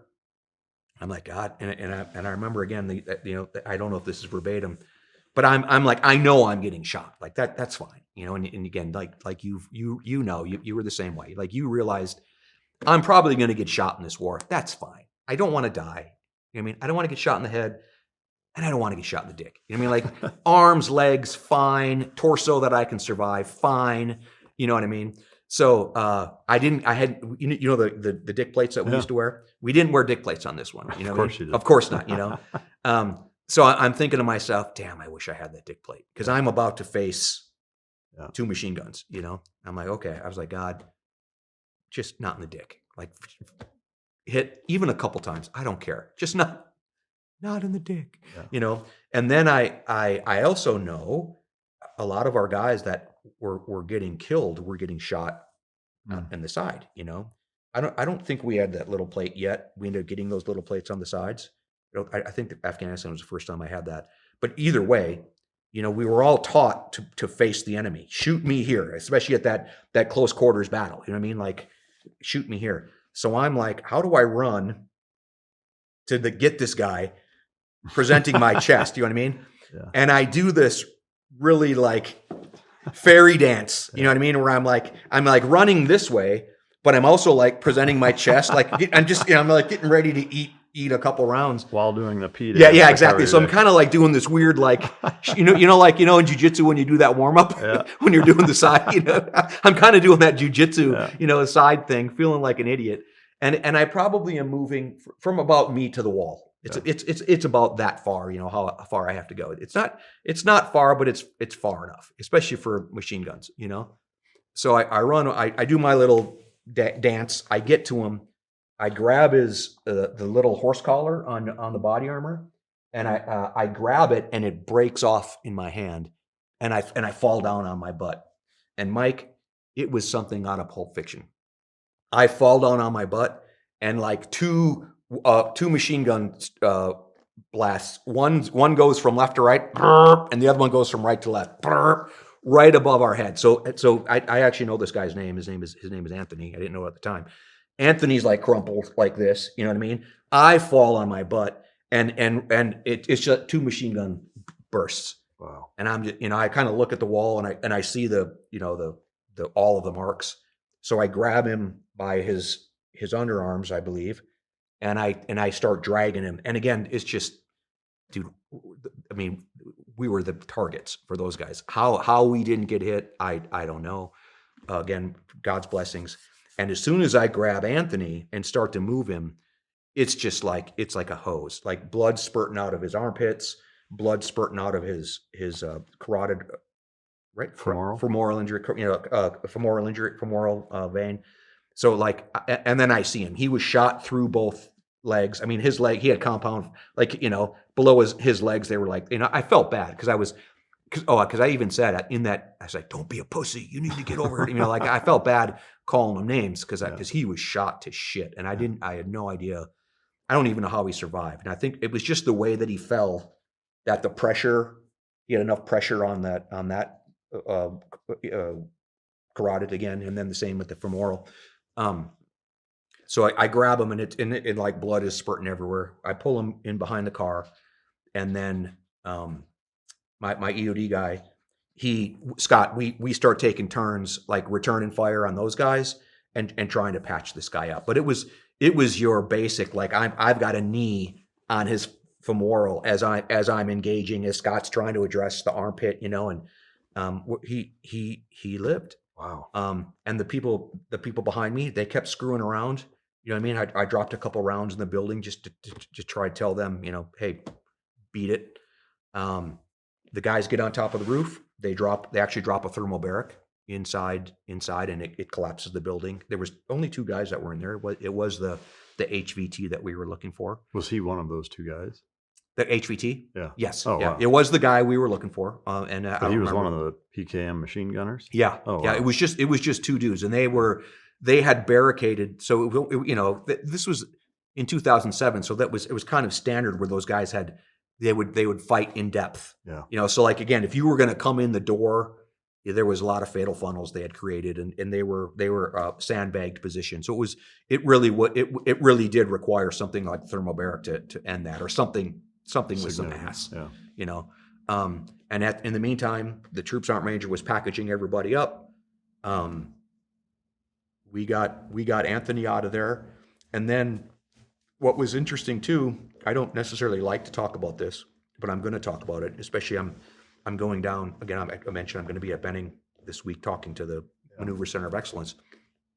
All of this ends, and we're getting ready to leave, and there's movement under this bush. So if I'm behind this car engaging this building, probably within 5 or 10 feet of me, there's this hedgerow along the wall, and there was an American soldier in there, like in the fetal position, scared.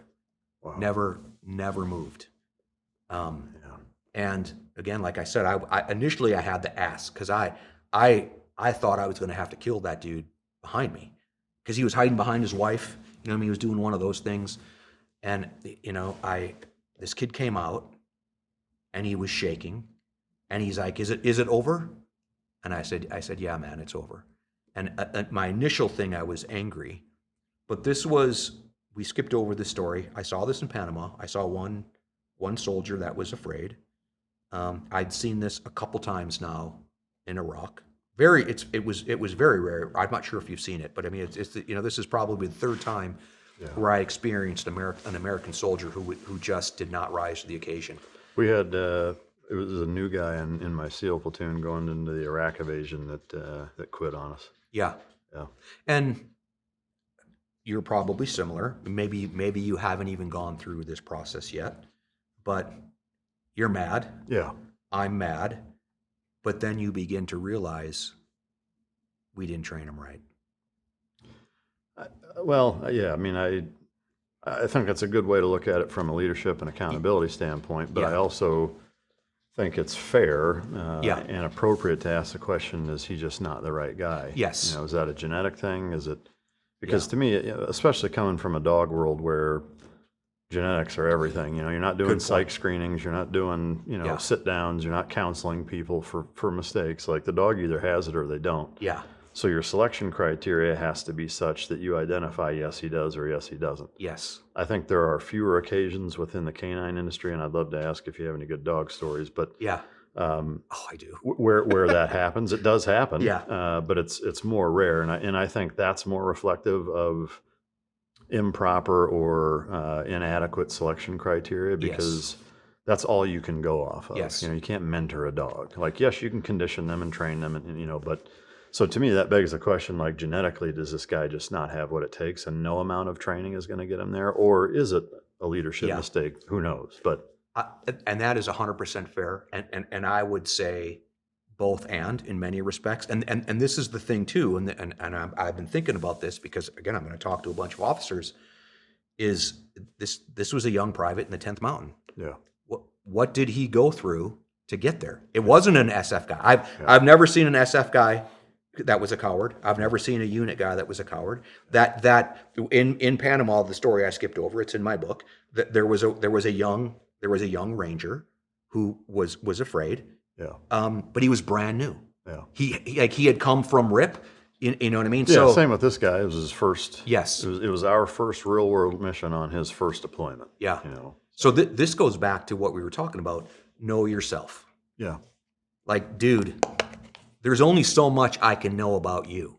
Yeah. I can study your genetics. I can put you through the paces, but you need to know, is Mike going to be able to withstand the rigors of warfare or not? Yeah. And you need to be honest with yourself. So again, I think I just remember, and believe me, this event in Panama, I hadn't come to terms with it yet. I didn't really appreciate. I was mad at this kid for 30 years. Yeah. You know, I was writing when I wrote about this in my book was when I finally realized, hey man, it might be a thing, and I'm not trying to take away his responsibility, but it was a failure in the system. Yeah. We didn't assess him right, we didn't select right, we didn't train him right, and I was his team leader. Yeah. And then the guilty is a lot of what I was upset about was how would this reflect on me? Yeah. You know what I mean? And that's ego's tied in. Yeah. So with that kid, that was out. Yeah. What his cowardice did not reflect on me. I didn't even know who the kid was. I was, you know what I mean? So, I was in a space where I was able, and I literally reached down and grabbed the kid by his hand and pulled him up and walked him off the target. Yeah. You know? Yeah, I think I would echo those same sentiments for, the situation that we went through with him, because he's one of us, Yeah. similar to the Rangers, one of you guys. And there was a number of years where I was pretty angry about it.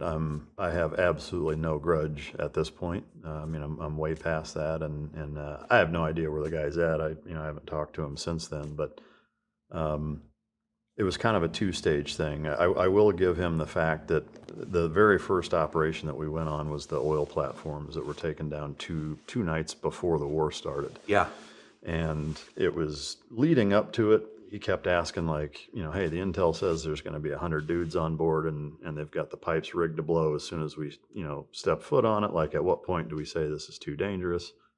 And everybody was just like, that's not our call. Like, if they tell us to go, we're doing it. So we don't make that decision. So you're either coming or you're not. And the second we stepped on board, I remember myself, him, and two other guys were the first four to enter the very first berthing room, which was a big bathroom, and he froze in the fucking doorway, and we had to shove him out of the way. And then my OIC picked up on it immediately, grabbed him, and just said, dude, put your hand on my fucking back plate and stay with me in the rear and just fucking follow me. And he was a deer in the headlights the whole rest of that mission, which took 6 fucking hours to clear that thing. He just never came to, huh? Never came to. And then, so we come back from that, we go to Kuwaiti Naval Base, pack all our shit up, go north to Ali Salim Air Force Base, and then we drove 4 unarmored Humvees up across the border all the way to Nasiriyah. But as we were loading those, he said, I can't do it. Sorry, guys. So he at least had the wherewithal to say, like, I know I can't fucking do this, and I'm not going to put you in that position again. And I've shared that a few times at different points of the show, or different episodes rather, and we had this really young intelligence specialist, regular Navy intel guy that was like 19 or 20, that just said, I'll fucking do it. And we handed him, because the dude was a 60 gunner, so we hand him a 60, like 30 seconds, show him how to fucking throw a belt in it. Yeah. And then he jumps in the fucking truck and went with us, and was with us for several weeks. Yeah. Like, just doing whatever the fuck, And that's been the norm. Again, I don't like to talk about these little glitches and failures, because they really were anomalous. But again, it's on my mind right now, because it's different if that's the platoon leader, right, or the troop commander, or the company commander. Like an officer, you need to figure that out right away. And there isn't, in a lot of places, there isn't the stringent testing that a private or an NC goes through for that officer to be there. So it is, and I am a bit on a soapbox, because when you do realize half of what I'm mad about is how this reflects on me, that's ours to deal with, and as a father. Yeah. That's one of those things that pisses me off with dads. Again, you see it in jiu-jitsu. All the time. Dad, pick a sport. Yeah, pick a sport. Like, dude, easy on the kid, man. Yeah. Like that. Yeah. He's his own human being. Stop thinking about how this is going to reflect on you, you selfish, self-centered fuck. Yeah. And that's like a crisis in America today, where these moms and dads they're so worried about how their kids are going to reflect on them. Yeah. And living vicariously through them. Yes. Yeah. So it's a little bit of my thing as an older guy to tell dudes, nip that in the bud. Yeah. So I'll own that first event as a Ranger, most of what I was mad at was how this would reflect on me. Yeah. Oh, Tiegs, you got a coward in your ranks? Yeah. Versus, and I'm not trying to dismiss that guy. He should not have been there. Yeah. They need to self-select out. Yeah. But almost every story we have, it's that very young guy who just really didn't know what he was getting into. Yeah. But on the flip side, I have 100 stories like yours, where it's the mechanic, it's the comms guy, it's the Navy CB. Well, and so, You know what I to me, like that really for me highlights it's not the selection, it's not the training. Like that guy had neither of those. Yeah. Right. He hadn't been through buds. He's had no fucking point. training, and he's like, I'll do it. Yeah. Now, granted, there is that gray area of the guy that has enough, but needs some conditioning.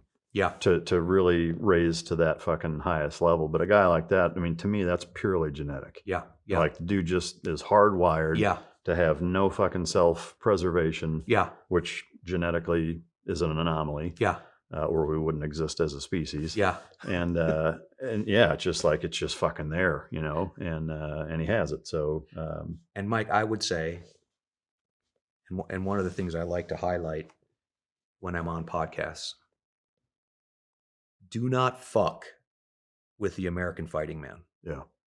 Okay? And most of our enemies know this. Yeah. And they don't. They count on our politicians being weak. Mm-hmm. Okay? The history of the American fighting man, don't fuck with them. Yeah. So even though we're telling these 1 in a million stories where a man failed to rise to the occasion, I literally have 1 million stories where they did. Yeah. Do not fuck with the American fighting man. And that and people that talk about DEI and they're worried about our forces and all this kind of stuff, don't fuck with the American fighting man. We will rise to the occasion. There are men like you and me everywhere. Mm-hmm. And if you threaten us, because these wars that you and I got involved in were by choice. They were not existential. Yeah. The last existential war we had was World War II. Don't fuck with America. Mm-hmm. And I think our countries know that. And America needs to take some pride in that. Agreed, yeah. And one of the pieces too, I think this was 2006-ish. It was one of my first rotations with the unit. We were in Baghdad. Doing the Baghdad SWAT, if you've ever heard about that. We were down by the river, and it was just like, it was us. I think it was us. The SEALs were there. The SAS was there. We had a Ranger company there. We had Team Rock, which had heavy M2, M1A1 Abrams tanks. Yeah. M2 Bradley. So it was like, you were either a night shift or day shift. You sleep during the day, fight all night, or sleep all night, fight all day. It was because you would just drive right out into the city and into the different belts around the city, down as far as Nasiriyah, is about as far south as we'd get. But I remember jumping in the back of a one of those big ass vehicles that the Rangers had. I forget they were called. And I'm now, let's say this is 2006. So what am I? I'm a 37-year-old man. I'm a major in the Delta Force, and I get in the back of this vehicle, and it's all young Rangers, and I'm thinking, when I joined in 1987, there was no war. These kids joined knowing full well they're going to war, and they know full well they're coming to a war that we probably ain't going to win. I don't know if we came to that conclusion yet in 2006, you know what I mean, or 2007. I mean, but either way, you knew you were going into the fucking lions. Yeah. Then, So I'm in a vehicle, and I'm looking at these kids. It's like, dude, a year and a half ago, you were at prom. Yeah. You were trying to get your dick wet. Exactly. And you joined the U.S. Army Rangers. You went through basic, and now here you are fighting. Yeah. And I was so proud of that legacy, and I'll never forget that, because there are hundreds of thousands of young men that will rise to the occasion. Yeah. If we get fucked with. Yeah. I am 100% beyond a shadow of doubt. Yeah, absolutely. Man, I love it. Man, what a crazy story. So when we come home, it's all caught on ISR. I actually have the ISR tape. Interestingly, like right as I run out, there's a glitch in the ISR. You know what I mean? So like you see me kind of go like this, and then it's like glitch, and then like you see me, you know, it's really far off. But I do have it for nostalgia's sake. Damn, that's cool. But it was one of these things where I think like 3 or 4 of us all got the Silver Star that day, and it was, you know, I got one, and then Rob got one, because Rob, that interpreter that fell in between those machine guns. Yeah. Rob, his name was Mongo. So if you know, Rob, like at some point just runs down, you know, again, runs right through the fire, picks up that interp, throws him on his shoulder, and runs back. You know what I mean? So, and then and a couple other guys, I think 3 or 4 of us got the Silver Star, but it was like everyone did something heroic that day. I remember the discussion where they ended up kind of adding who gets the Silver Star and who gets the Bronze Star with V. And somewhere along the line, the HR guys, the admin guys, S1 guys decided, you know, you're only getting a Silver Star if you were completely exposed and not behind cover and saved somebody's life. You know what I mean? So it was one of those things, because I don't, you know, it was the first time I was ever in one of those things, writing up Valorous Awards, and it just got silly. You know what I mean? Like it even got to this point where, you know, they would have us rewrite it to the point where I called my boss. I was like, look, it is what it is. I don't even recognize this anymore. You know what I mean? Like either it's awarded a Silver Star or it's not. Like we're just sick of it. You know what I mean? Yeah. But and it's also the burden of SEAL teams and Rangers and SF and Delta, where you do you're expected to do heroic shit. Yeah. You know? So I'm super proud of it. Really, because I'm on a wall in the unit with other Silver Star guys. Yeah. You know what I mean? I'm just an officer that came and went. Yeah. You know, but I left a mark on there with a whole bunch of heroes. Yeah. You know, cool. So it's, you know, that's really what I'm proud of more than, you know, again, people say that you get heroism awards because things don't go right. Yeah. You're doing heroic shit day in and day out. Yeah. You know, and you know, if we did that up 9 other times, it would have ended differently. Yeah. You know, and that really did force us to go back to the drawing board of, hey, we're giving these infantry units who have been in country a year a little bit too much of the benefit of the doubt of how they do. They didn't bring ladders. Yeah. They didn't bring crew-served weapons. They were not prepared at all for a gunfight. Yeah. You mentioned Mongo. I feel like every special operations unit has everyone has a Mongo. Yeah. Everyone has a Smitty. Yeah. Everyone has a Red. Yeah. You know what I mean? Like everyone, a Taco. Yeah. I mean, they do. It's like every fucking group I've ever worked with had all 4 of those guys with nicknames. Yeah, you know? Exactly. Just classic. Dog stories. Okay. One or two just that stand out of really highlighting, because, you know, I've been in that industry for a better part of 20 years. Yeah. I would love to, you know, hear anything. I love the dogs, and we have one now. I'll talk about that later. We have Esme. It's actually my wife's dog, a Belgian Malinois Dutch Shepherd mix. Oh, cool. But the thing that's interesting is, I joke, she never would have made it. She hates the heat. like my wife runs with her every day, and if it's like over 70, she hates the heat. Yeah. She's allergic to everything. You know what I mean? It's like, I'm like, Ezzy, you never would have made it. You would have got you would have got booted.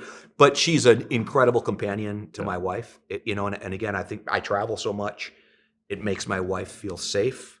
You know, she runs every day. Not that Bend, Oregon is a scary place, but there's just that confidence. Yeah.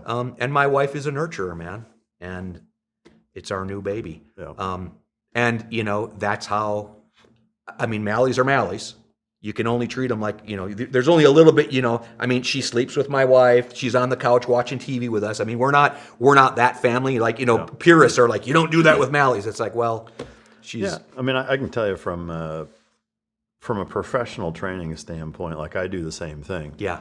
There's a huge caveat in that as long as from a control standpoint, that no matter what's going on, I can give the dog a recall command or a place command. Yeah.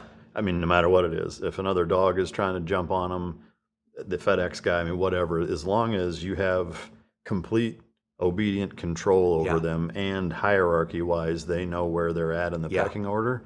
Sleep with them, let them on the couch, fucking you name it. Yeah. If you do that before those boxes are Yeah, checked, then good that's point. when you're going to run into Yeah, problems. you know? she was trained very militantly. Yeah. So we've kind of Yeah. turned her. You know, we don't paint her nails and stuff, but you know, Yeah. I mean, she's a beautiful companion to my wife. A lot of work. Like Yeah. I like, you know, how many dogs do you have? I mean, it varies. We've got we'll have half a dozen inside Okay. the house at any one time. But my kennel facility, an hour from here, we've got 32 dogs. Okay. You know, I mean, so- you know, I mean, it's just Yeah. endless work. So what was cool was I hadn't worked with dogs. Like the dogs weren't in the Rangers when I was there. Dogs weren't in SF when I was there. So again, when I got to the unit in 05, they had been using dogs, and it still was pretty fresh. Yeah. And there was a couple of different ways people use dogs. So like B-Squadron was dead set on the handler is an operator. And we actually maneuver the dog and the operator handler like another maneuver element. You know what I mean? A-Squadron, we had enablers being our dog handlers, and they weren't really their own maneuver element. They were integrated into the troop. Like just people did it different ways, and I worked with both. And I think I kind of like the B-Squadron way because my trip in Afghanistan was with B-Squadron, and they Scott and his dog Conan. It was just another asset, and it was kind of weird because he's a singleton with a dog, Yeah. but he's kind of out doing his own thing. So there's again, we talk about control and comfort levels. There was a piece where he's really alone and unafraid out there, but it was cool to have that asset in my pocket, and especially in Afghanistan, because these skinny motherfuckers would just take off running. Yeah. You know what I mean? And you'd hit these isolated villages, and they just, you know, and look, Scott and the squirrel dog control. would run them down. You know? Is that the Conan from the Baghdadi raid, Conan? No. Okay. No. This Conan gives his life for me. So I'll look. This is the dog story. So I'm learning. I'm getting new to dogs, and we use them quite a bit in Iraq to clear houses. They were almost a bit of a side thought, afterthought almost in Iraq. Maybe it was because I was new. Maybe it was the way that we used them. Maybe it was the theater. You know what it was used for. Yeah, I think a tighter urban environment is trickier. Trickier. Yeah. Yeah. So again, once we get to Afghanistan, we're this vehicle interdiction asset for the country. So we're flying all over the place. We're choosing our place of battle. And again, even the urban environment was nothing compared to what we were dealing with in Iraq. So again, that dog was a very, very important piece. And we were very much out there. You know, in 2009, a lot of the fighting had already died down. It was really shifted to village stability ops. You know, I didn't see a whole lot of fighting. You know, Marja offensive was taking off. We'll talk about that in we'll probably talk that offline if we have time. That was craziness. Well, again, I'll leave it at that. People can look it up. Operation Moshtarak. Weird. Anyway, sidebar. Were there a bunch of Marines there with you guys? They were at Leatherneck Okay. in Marja. What was it called though? I don't remember. I'm trying to think of it. So we were living in Kandahar. Okay. That's where we were based out of. But we would often fly to Camp Leatherneck. I'm losing the name of the city that was there. It was right near Marja. That was really our stepping off base because we were doing so much work in the Western Desert, and we were really doing shaping operations for that Marja campaign. So it was a long flight from Kandahar to get out there, and then we were staging from there. Yeah. So we were trying to hit, you know, as we were having effects across the country. Al-Qaeda and Taliban were going up to Farah, and I don't even remember some of these provinces, but like right where there really were no Americans, or there are these really isolated Marine bases and things like that. So we were trying to catch them with their pants down, you know. And of course, we're intercepting all sorts of communications, and we're getting a good mapping of who they are and what it is that they're doing. So what that entailed, though, was we were going deep into Indian country. We would have the discussion of, you ready to do the village? You know what I mean? So that was kind of how we would talk about it. So I went to B-Squadron for this rotation. This was filling in for this other troop commander. And to my delight, this troop was exactly like my old troop, because you have these different ideas of what B Squadron's like. Everyone has their own personalities. But what B had done for this rotation was they took part of their recce troop and part of their assault. Like they basically made this super troop because it was really going to be a hard-hitting assault force in Afghanistan. So it was like this amalgamation of the best dudes in B Squadron, and I had a blast. And I fit right in. And obviously, what they needed was a troop commander who just didn't give a shit. Like, we're gonna go, we're gonna go after it today, and tomorrow we're gonna get after it, and the day after that we're gonna get after it. So it was this breath of fresh air after the old troop commander, and it was also kind of shaping just the style of warfare because Regiment was in charge of Afghanistan. So the guy in charge was a full bird colonel of the regiment. And they had a very different op tempo. They had a very different set of criteria for going out and doing hits. My threshold was pretty low. If these 3 dots were connected, we're going to go get the guy, So we had a blast. So one of those missions, it was way out in the Western Desert. I don't remember where. Oh, I do remember these circumstances though. So by this time, 2009,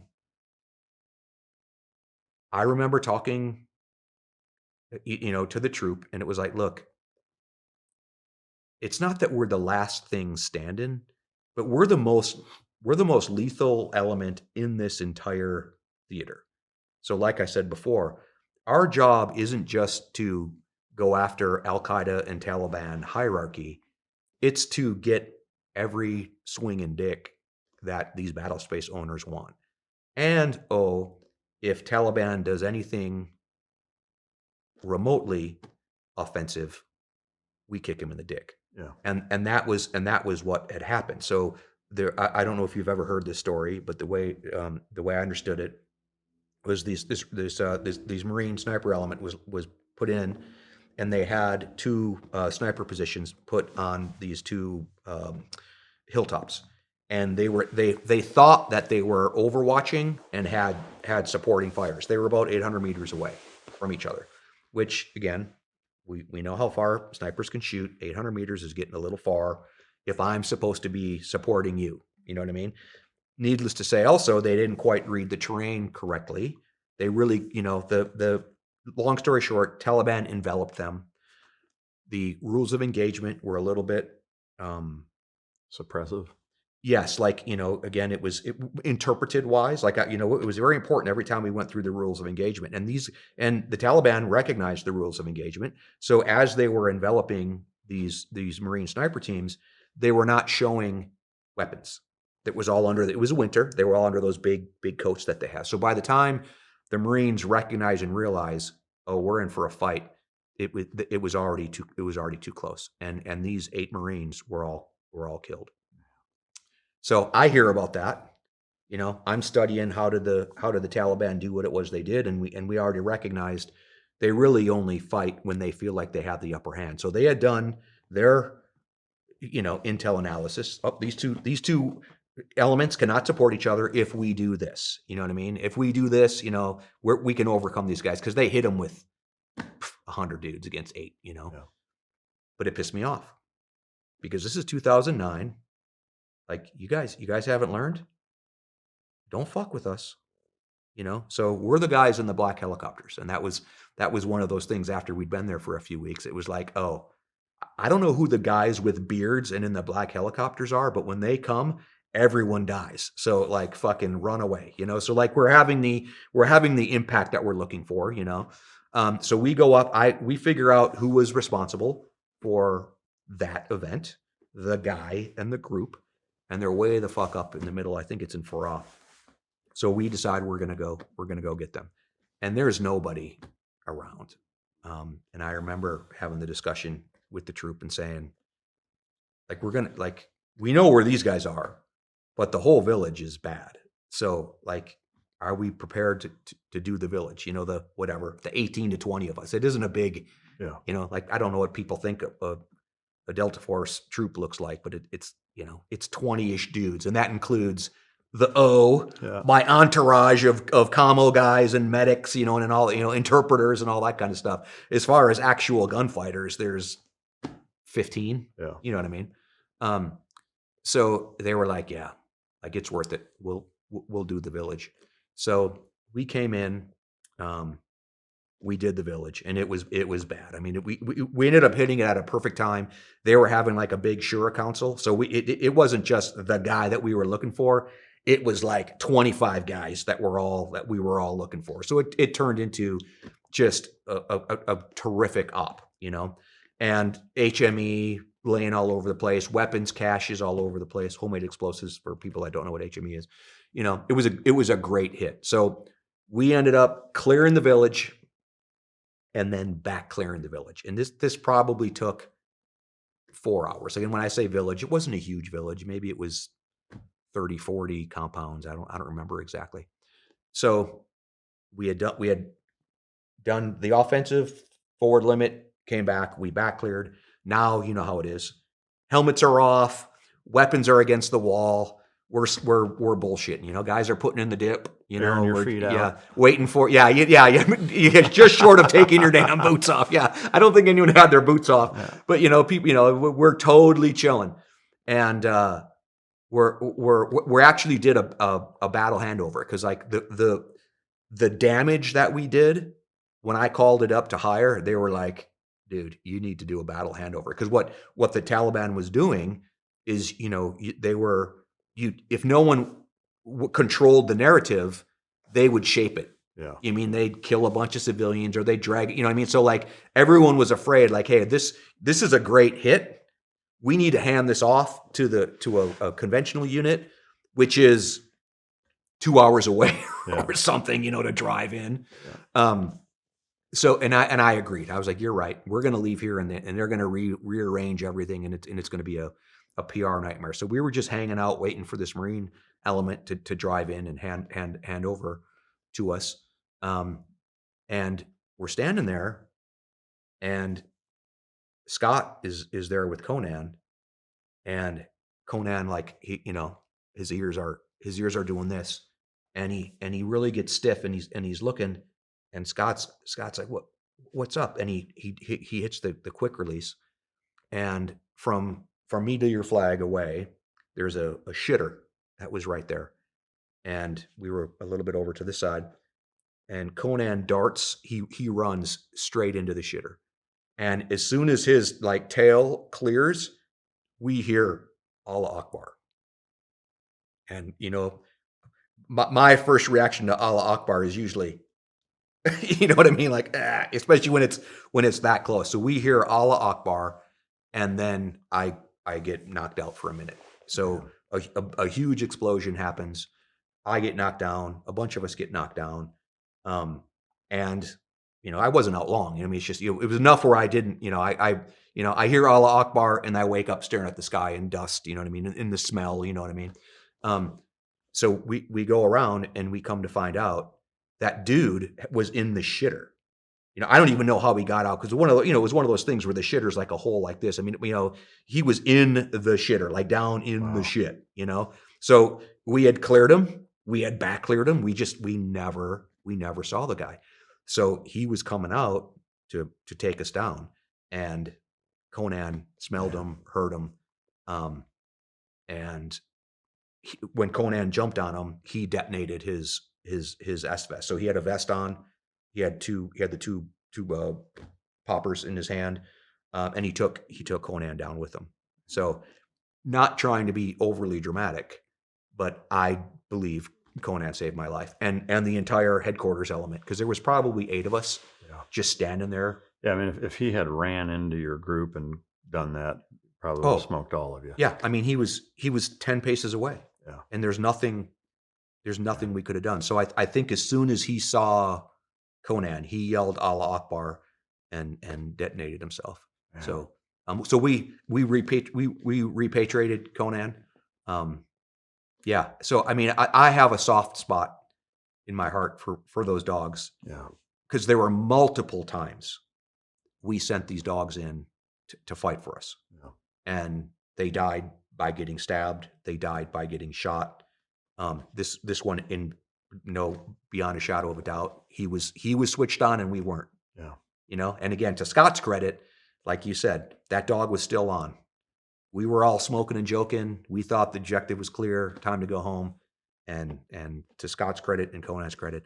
And then it was also the first time that I really realized the emotional damage that goes to that handler. Mm-hmm. Dave Nielsen is also a good friend of mine. I don't know if you know Dave. Dave lost a dog named Pepper, and he's been very vocal about it. And he lost her in Iraq. She went in. She went in and got a guy that was hiding in a riverbank, and fought him, and he took him down the river, and she disappeared. And Dave was a wreck. So I wasn't directly connected with that, but I knew Dave, and I almost felt like, get over it, dude. It's a dog, And then I watched Scott have to pick up the pieces, and you probably know this too. And I can't really explain it. I think I can. Guys are damaged and hurt more for losing a dog than a mate, and I think I've heard them say, and I think Scott might have said it, because you don't. I'm not your responsibility. Like if you and I go in fighting, Mike, and you get hit, look, it's not like you're not my responsibility. And you know what I mean? Whereas that dog, there's a very paternal yes connection to it for sure. Yeah. And I also think there's an element, just dogs across the board, and this isn't even specific to working canines, is that there's an element of innocence and naivete, I think, that accompanies a dog, where one of my favorite jokes to start speaking engagements out when I'm brought in to speak anything dog related is I'll say, if you want to find out who loves you more, your wife or your dog, lock both of them in the trunk of your car for 2 hours, and when you pop the trunk, who's happier to see you? Well, that's a joke. But it's true also, in that, dogs don't bullshit you. Like a dog's not going to stab you in the back. It's not going to fuck your wife. Yeah. It's not going to steal money from you. Yeah. It's not all things I haven't seen. Like it could happen, but I've never seen it. I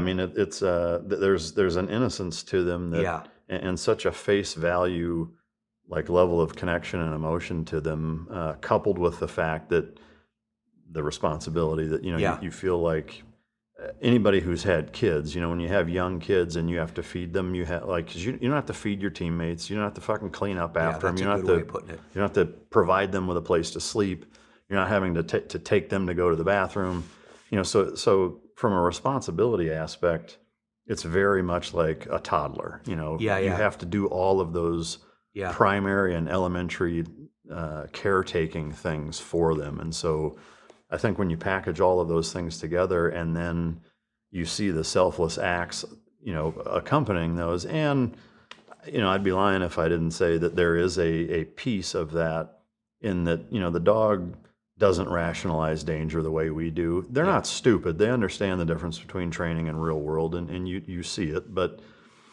nowhere near to the same degree that we do. Like they're doing their job, and they're doing what they think you want them to, and what you've trained them to do, and sometimes when they go in that environment, they don't really have a concept, I don't think, of I could lose my life doing this. They're just doing what us guys do, and then that's it. So I think when you put all those things together, it is just different.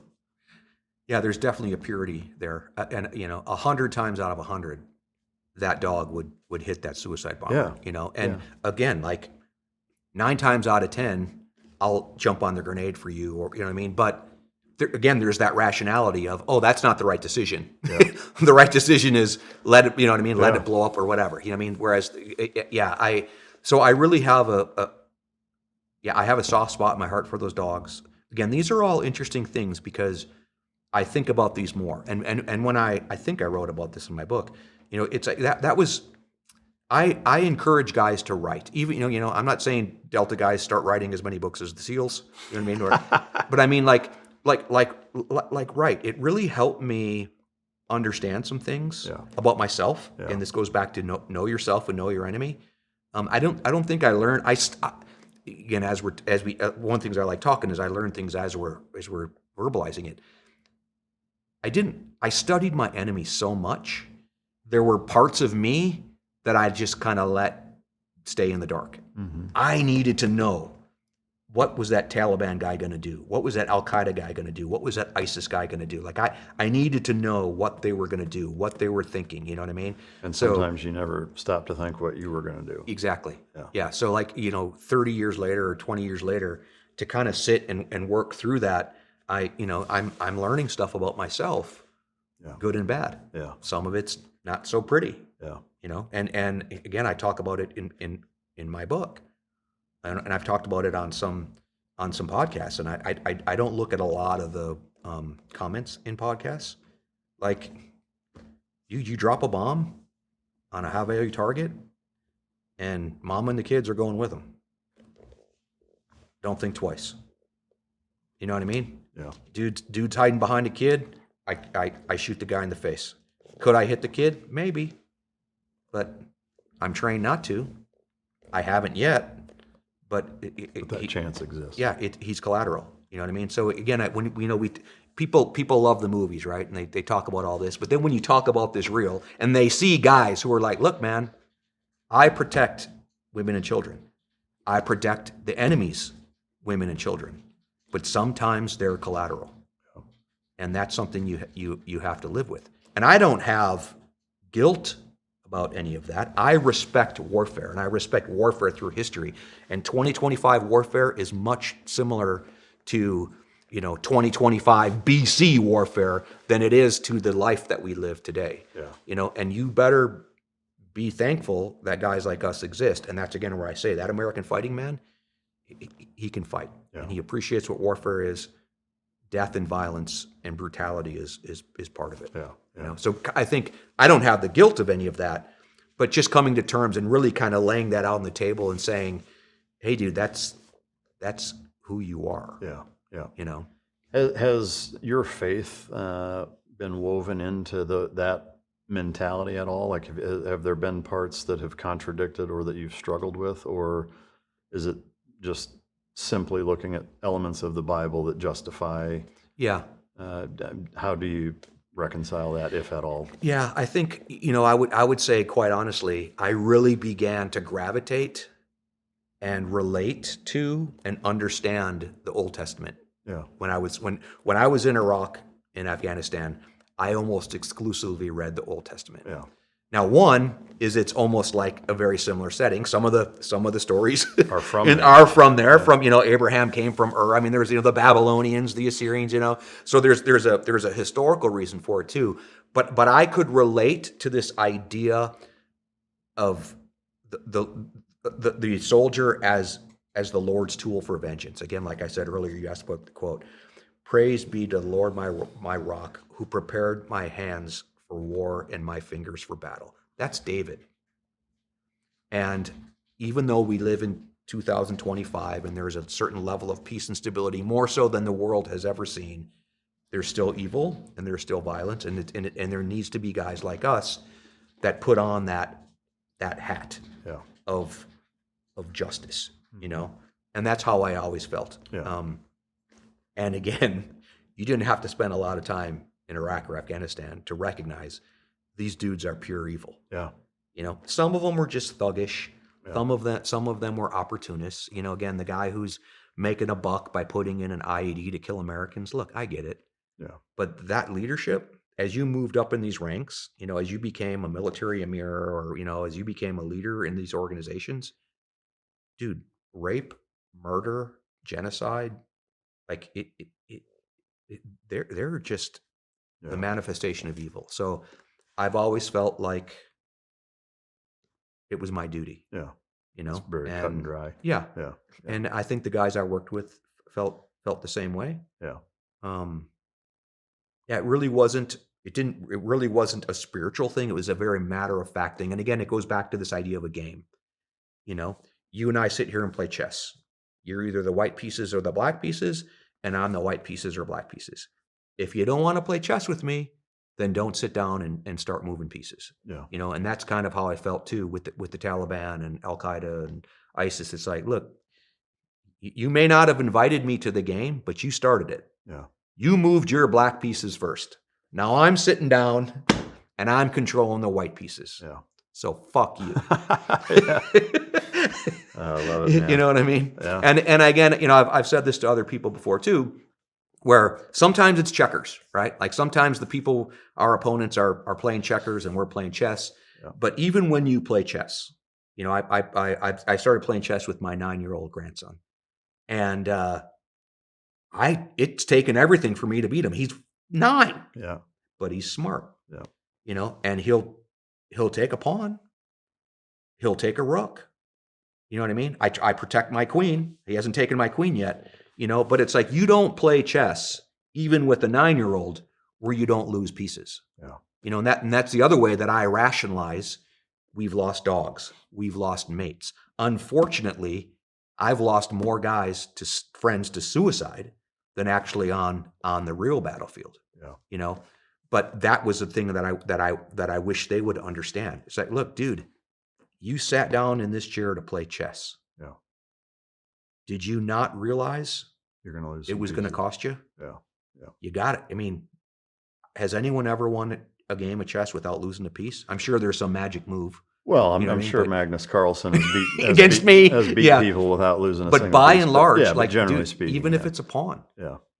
and again too, even to stay with this analogy, I've never gotten too big of a head as kind of as arrogant as I talk.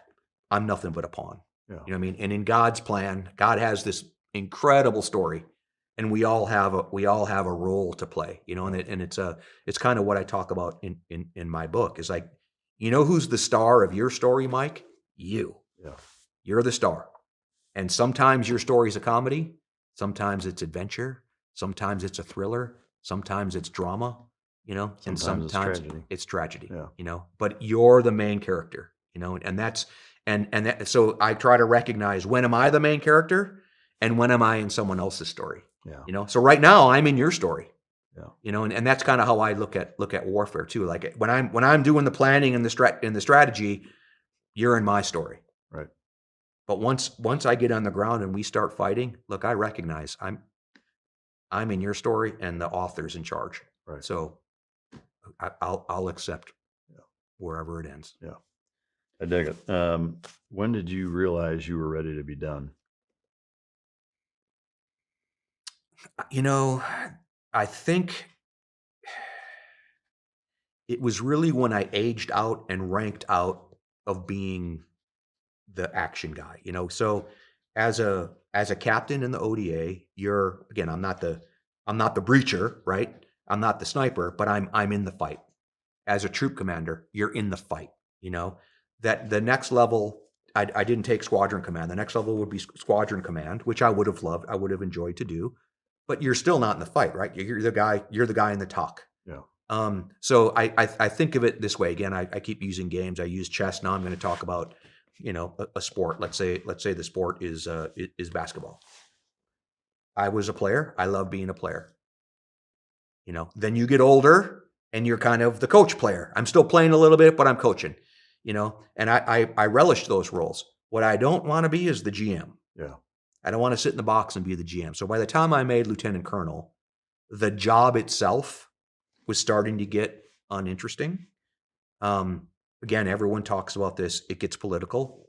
It does. I'm not interested in that in that level of warfare. I liked the fight. I also didn't feel like ordering others to go do my business. Yeah. Like I'll go to Afghanistan to fight. I'll go to Iraq and fight. Mike, you're agreeing to do this with me, right? If you don't want to go, then go do something else. But I really wasn't interested in saying, I need you guys to go to Afghanistan.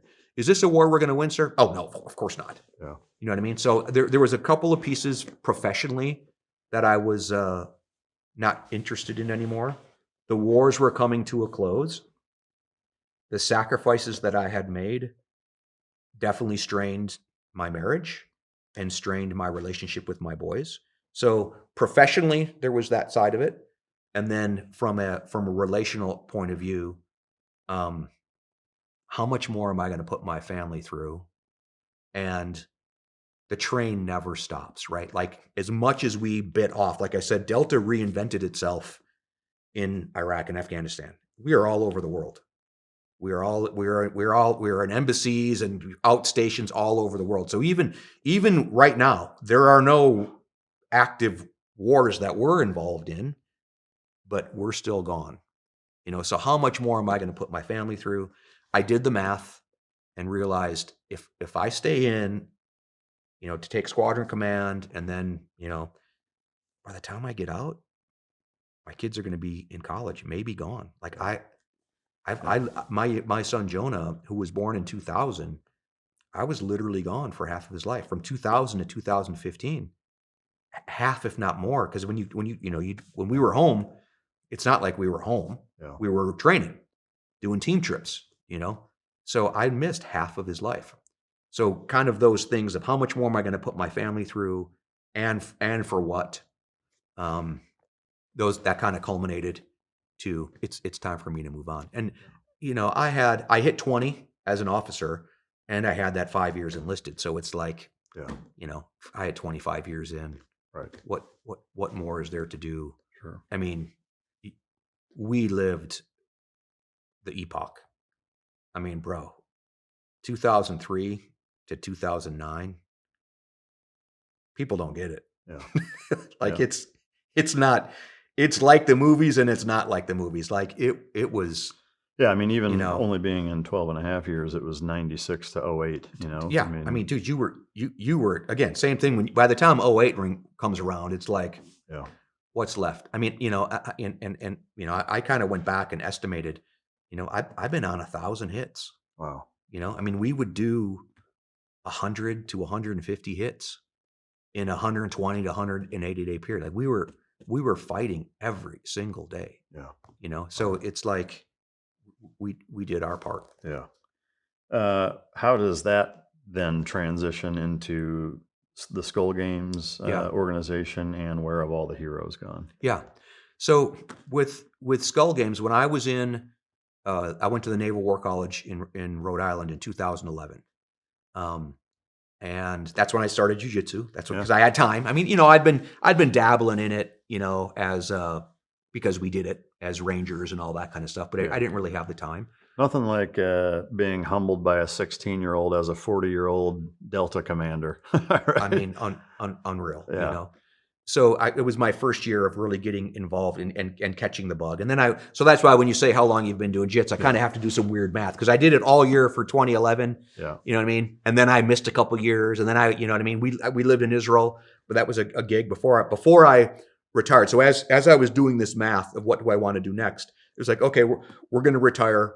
Honey, is there anything you would want to do or go before I retired? She said, yeah, I'd love to go live in Israel. Oh, wow. And again, we can come back to that if there's time. But so I spent almost 2 years working in Israel in a special ops capacity in Jerusalem. Oh, shit. And so that's a whole nother story. We can talk about it. But that's right. Again, 2 years of jiu-jitsu. You know what I mean?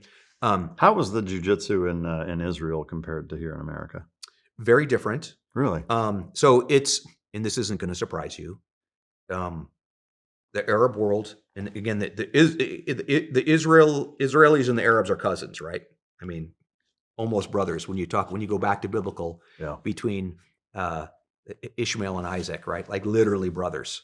The machismo is just way too high.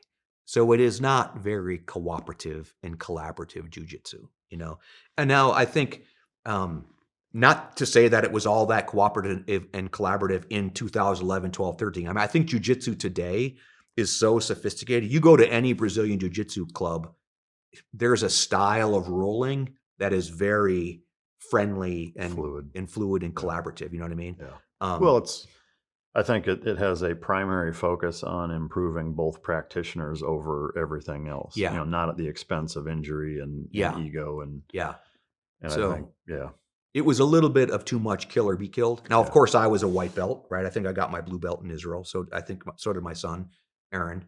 So it was a little bit too much kill or be killed. I don't know how much of that was my own mentality, but again, like you'd roll with an upper belt in 5 minutes he would tap you 15 times. It's like, dude, who does that? Like, you know what I mean? Like, you and I don't do that. Yeah. You know what I mean? I give you half the role, you know, I'll teach you a couple lessons and then I'll, you know, give you the rest. And in hindsight, this is one of those things I didn't see coming because my son Jonah, he was 13 and he was a big kid and he was really good at jiu-jitsu. So he didn't roll with the kids, he rolled with the men. Mm-hmm. And he just got crushed. Yeah.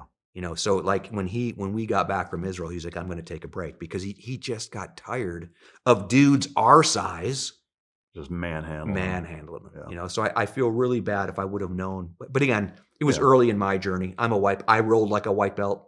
You know, I used my athleticism. It's a very, very different world. Yeah. But I'm looking forward to going back here within the next year or two, my son and I both, to do some seminars to see where the sport has evolved to there and bring some of that. Yeah. But again, if you've traveled at all, the Arab world, like you go to Jordan, you go to Egypt, you go to Lebanon. Oh, brother, those fuckers do not roll nice. Yeah. You know, it's just killing each other. And at my age, yeah.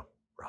No, I hear you. I mean, you know, I'm pretty, I would say, particular with who I even roll with here in the United States. There's really only a handful of guys that I'll roll with. Like even in a group class, I'll single out guys that, because for me, I tore my left tricep 6 years ago training, and it took a little over a year before I could even do normal workout activities, you know, let alone roll. Yeah. You know, so it set me back 2 years rolling wise. And so when I came back, I was a little on the fence as to whether or not I even wanted to pick it back up, because for me professionally, to have a broken wing for the better part of a year trying to handle and train dogs, like that was a huge detriment professionally. And so I was like, I'm going to primarily do private lessons with high level guys and do very strategic group classes, or even like the coach will ask a guy that he thinks would be a good you know, litmus or a good kind of measuring stick or just a good partner for a period of where I'm at on my path or whatever, and we'll spend time or whatever. So it's very, very calculated because, you know, when I came back, I said, you know, my primary goal with coming back is not to get good at jiu-jitsu. It's to not get injured again. Yeah. So that's my number one priority. The second priority, and it's very close, you know, it's right under there, is to get as good as I can, as quickly as I can. But well, I didn't know you did jits. I'll next time I'm in town, we'll roll. Oh, it'd be awesome. I'm rolling now. I have a torn meniscus. It blew a couple weeks ago. So waiting to get. I'm gonna have a bucket tear, which means they have to take it out. But I put a brace on, and I have a somewhat similar mindset, but I mostly roll with everybody. I just play a lot of defense. You know what I mean, and just kind of work it from there. And that's what blows me away. Again, some of these injuries, neck, shoulders, you know, like you said, tricep. There's some things that are really debilitating. But it amazes me how much you can do. And adapt. I've ended up having both my hips replaced. I had a parachute accident in the Ranger Battalion. You know, crashed and exploded my pelvis. So over time, but even with both of those, like I think this one was first. I was 4 or 5 weeks out. You know, you just do jiu-jitsu on this side. This one was the next one. You know, you do jiu-jitsu on this side.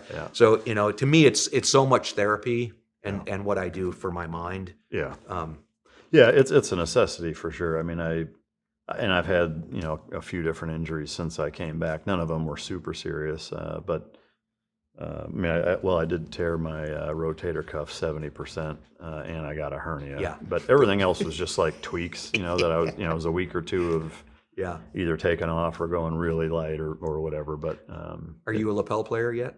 Not really. I mean, I would say I'm a 90% no gi guy. So see, that's part of it. You got to go to gi. Yeah, I know.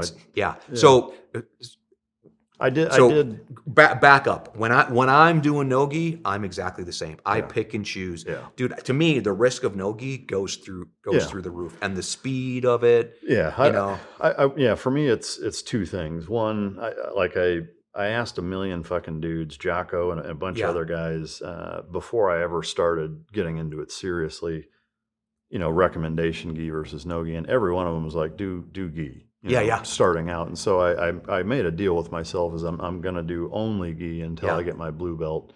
And then I'll mix it up. And just, you know, over the years since then, I've found myself migrating more to no gi. I'll still do gi for sure, and especially if it's a, lapel wise, like if it's a younger, stronger, bigger guy, yes, absolutely. Like you have handles all over your body, and that's the only fucking way I'm going to keep you from fucking me up. So I'm going to grab them, and that's, I mean, if you want to do more jiu-jitsu, just really work the gi. And I became a lapel player in COVID.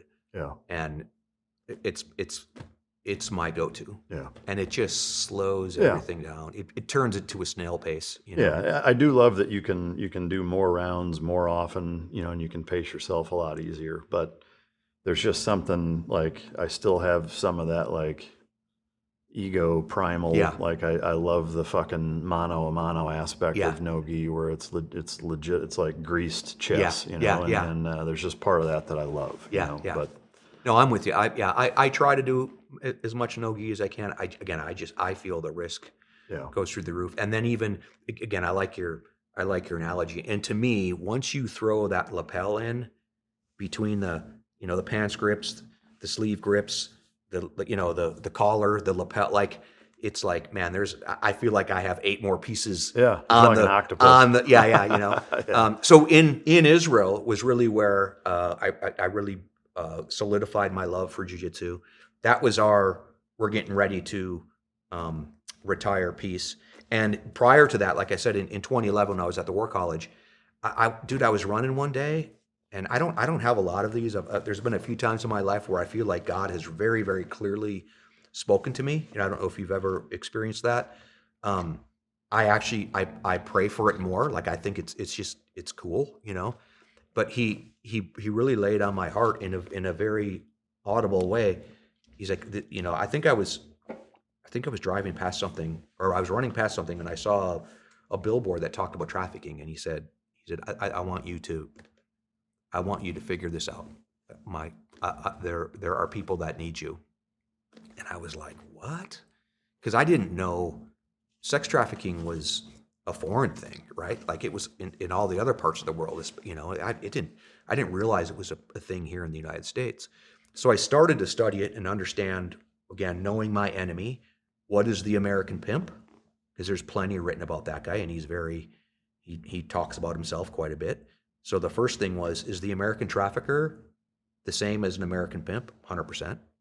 What does this crime look like? And it was very much like we had done in the military, So it's counterterrorism, counterinsurgency, CT, COIN. I created my own acronym, CTR, counter trafficking. CT big, small r, counter trafficking. So it was like COIN principles, counterterrorism principles, applying them to counter trafficking. What does that look like?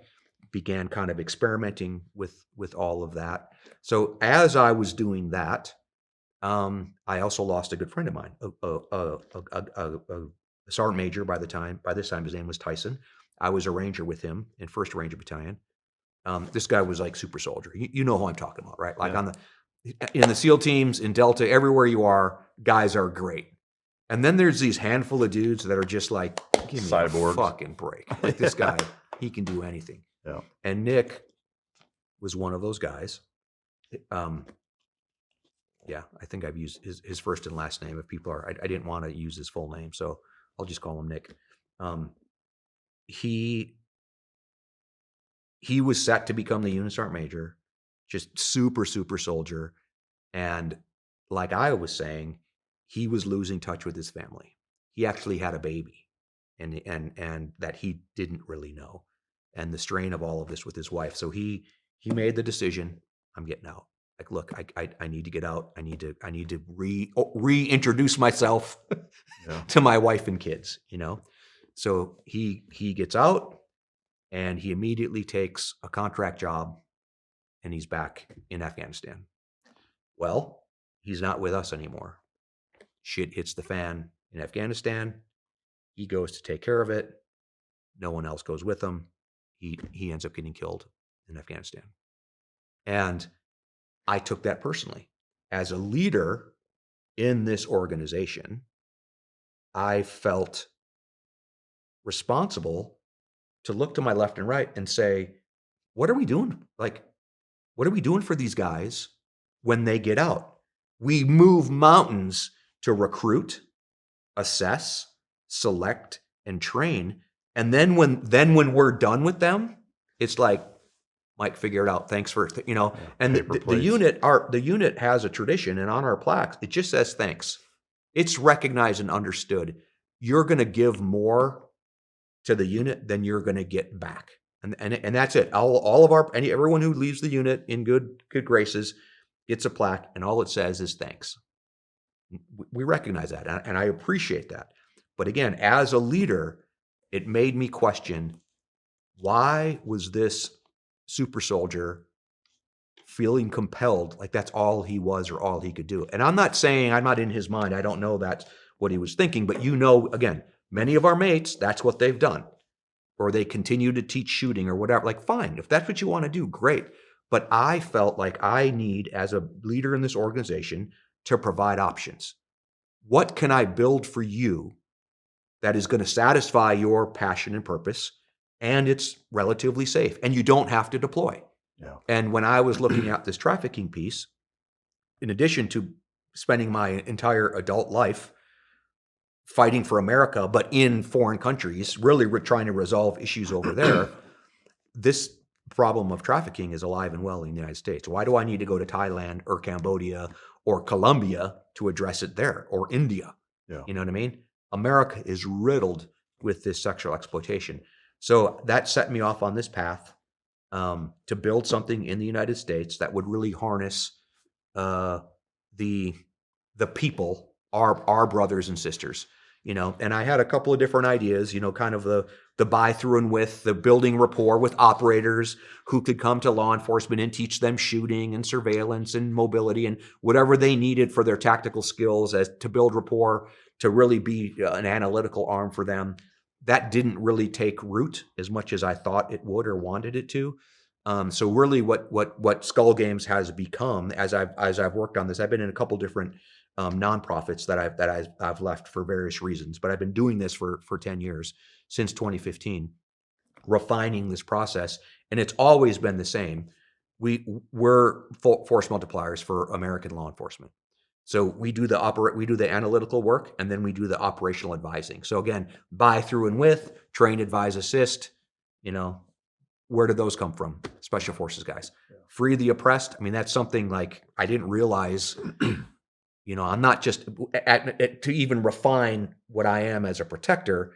It's like, man, there are oppressed people all over the place. Yeah. And these women that are trapped, these girls and kids that are trapped in sexual exploitation, dude, somebody's got to help them out. Yeah.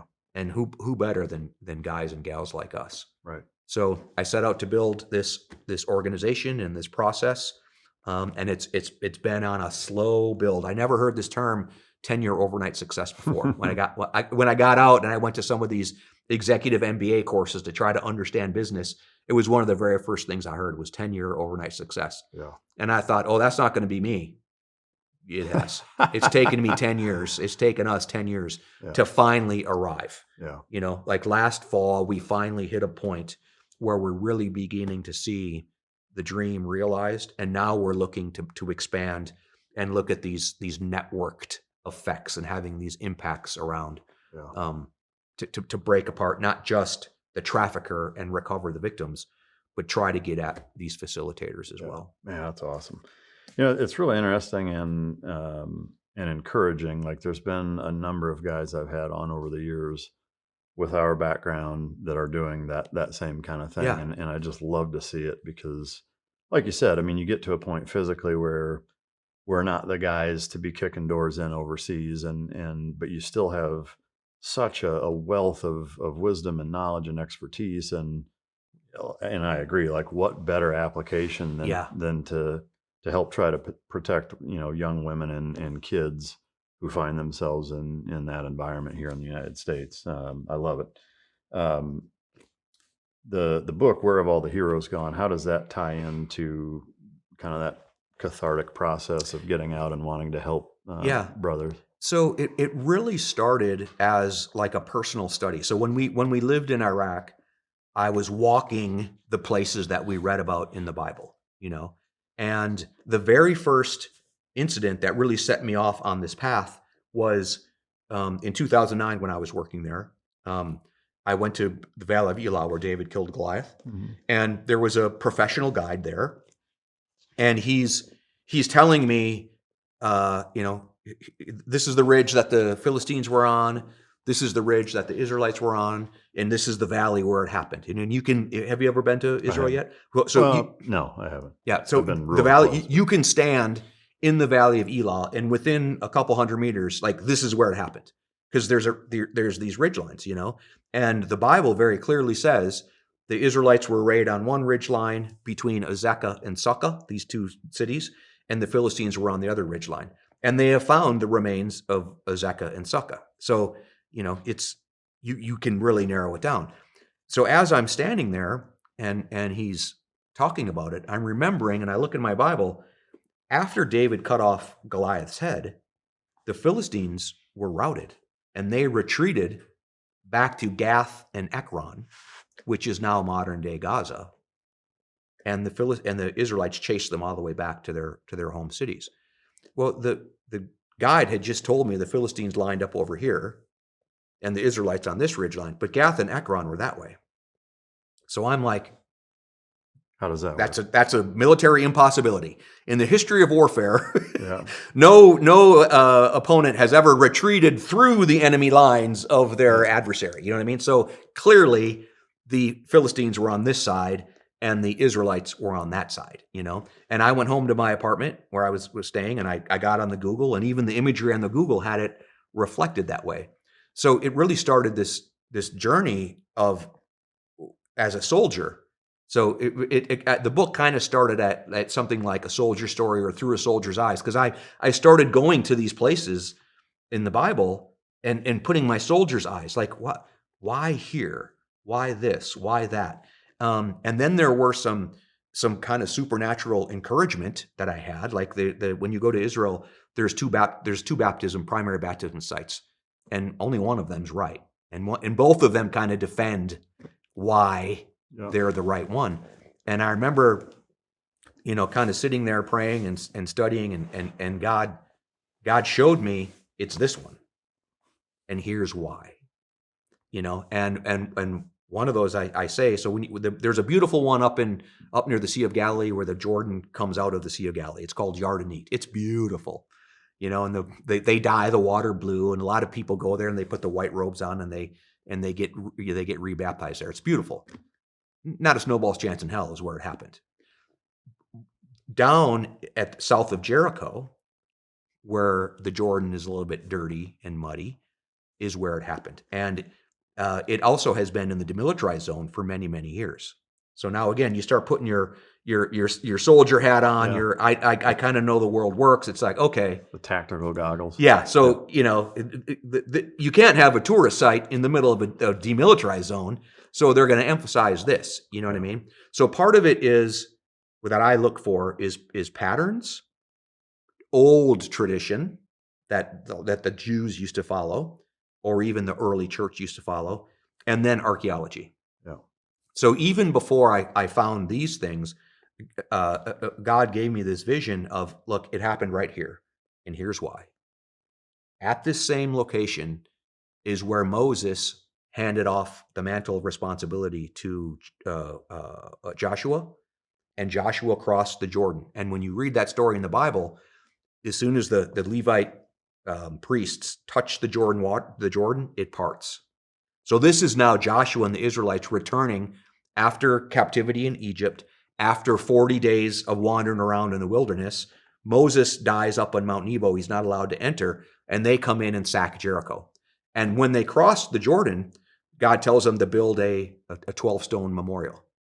So that was there, and that was there for eons. Like in Jesus' time, this is the thing that's interesting. Like we were talking about, when you think of Jesus as a dude, as a man, and the disciples as men, when they went to Jericho, they would have gone to that site, and you'd see the 12 stones, and you're like, this is where the Israelites came across the Jordan. Like they would have been, oh, that's cool, So that happened there. Moses hands off to Joshua. Then if you know the story about Elijah and Elisha, Elijah the prophet hands off his mantle of responsibility, literally his cloak, to the prophet Elisha, and then he's taken up into a fiery chariot. Some people know that story. So that happened there. So when John is baptizing, one of these things again, as a soldier, you go, how did people know where John was? He's baptizing on the Jordan. Like, there's no way to communicate. Like, there has to be a location that people know. So it would make sense for him to be baptizing at the crossing site of the Jordan, at this memorial site where these two incredible events occurred in the Bible. So when Jesus shows up there, and this third event happens where John hands off his ministry, he hands off the role and responsibility now to Jesus.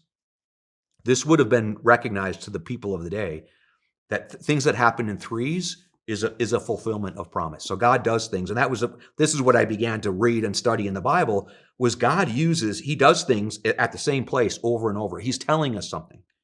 Just like Ouija historically has been a piece of shit, has been an asshole of the world, it will be the asshole of the world until the end of time. There's certain pieces of terrain that are either cursed or blessed by God, and God uses them over and over. So when Jesus came and is recognized as the Messiah for the first time, the learned Jews would have recognized, oh, wait a minute. Moses handed off to Joshua, Elijah hands off to Elisha, now John's handing off to Jesus. There's something here. God's telling us something. So that God kind of reveals that to me in a prayer, and I'm like, holy shit, that's badass. So I start writing that down, and then lo and behold, they find a first century archaeological evidence that there was a church there and a baptism site, and the old Jewish early Christian church, that was where Jesus was baptized. So, as you're doing some of this armchair archaeology and studying and kind of walking the ground, I'm just learning all of this stuff. And I'm like, oh, Mike might think this is cool. Other guys might think this is cool because God's telling us all this stuff that isn't necessarily apparent in the first reading. You have to read it and you have to cross-reference it, but one of the big things is David had 5 stones. Do you have any idea why he had 5 stones in his pouch? Okay, and this is one of those things again where these Easter eggs, things that seem out of place, or this is what we were trained as soft soldiers. It's like, what's out of place? Like Kim's Games. Yes, Kim's Game. Yeah. So when the Old Testament is going through the story of David, and it just happens to say, David reached down in the stream and he chose 5 smooth stones and he put them in his pouch.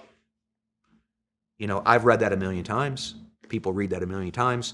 They don't say why. 5 stones. Well, if you start piecing things together, and there's tradition and legend that Goliath had 4 brothers. So David chose 5 stones.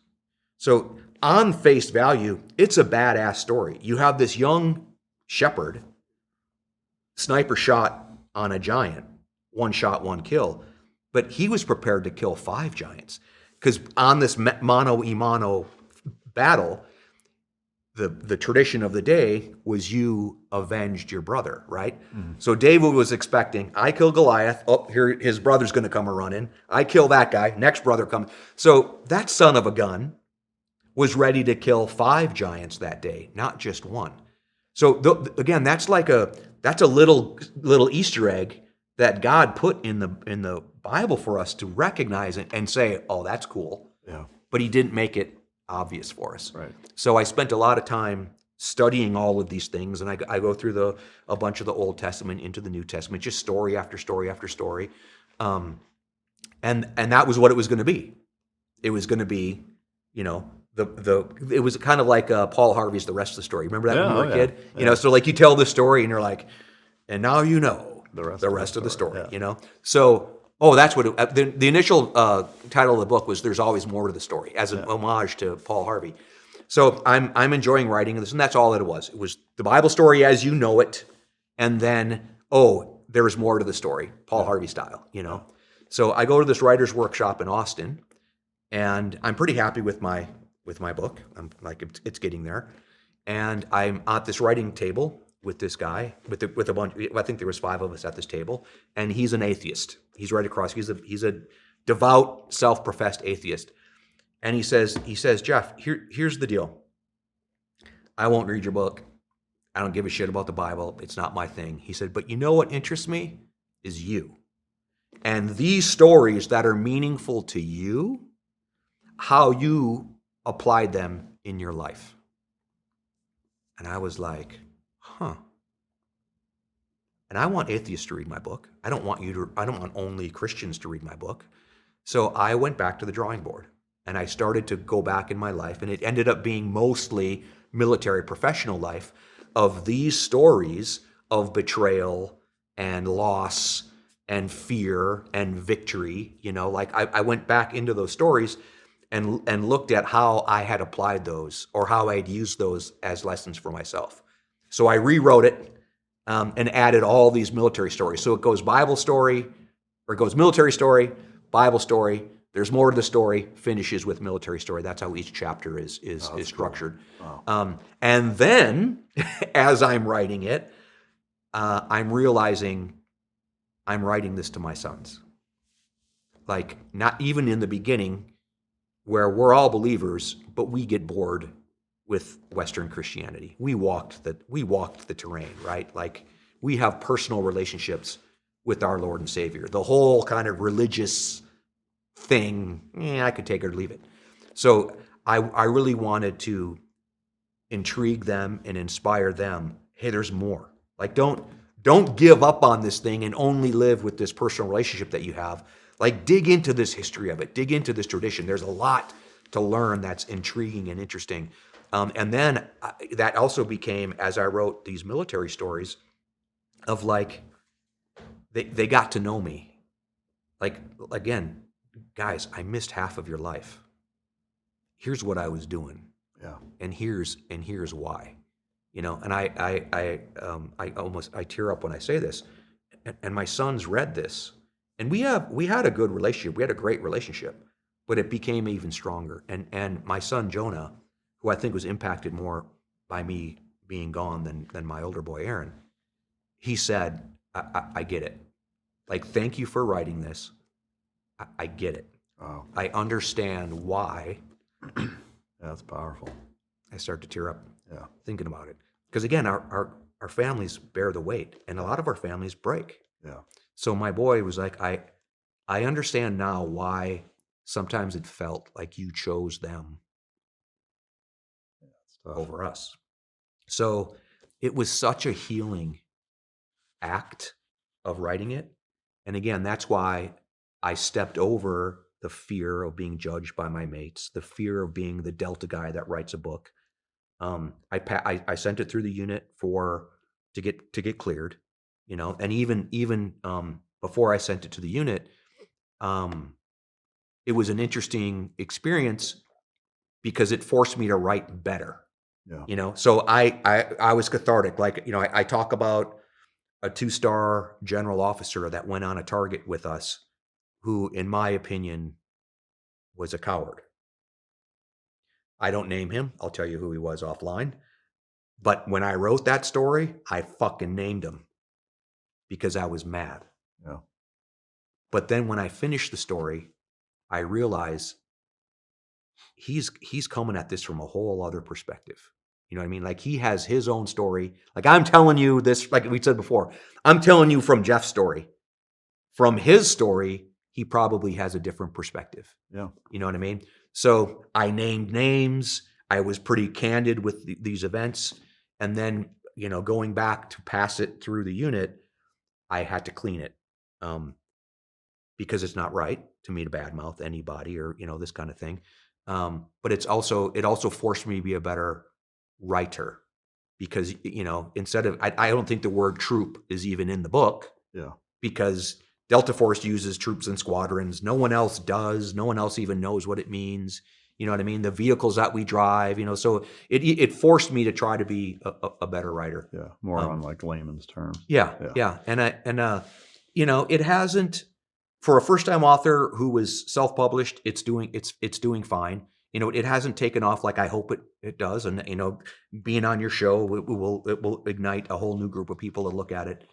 But the fact that my boys know me better and understand why they had to go through what they went through, makes it all worth it. And I've had many soldiers come back and tell me, how it's helped them.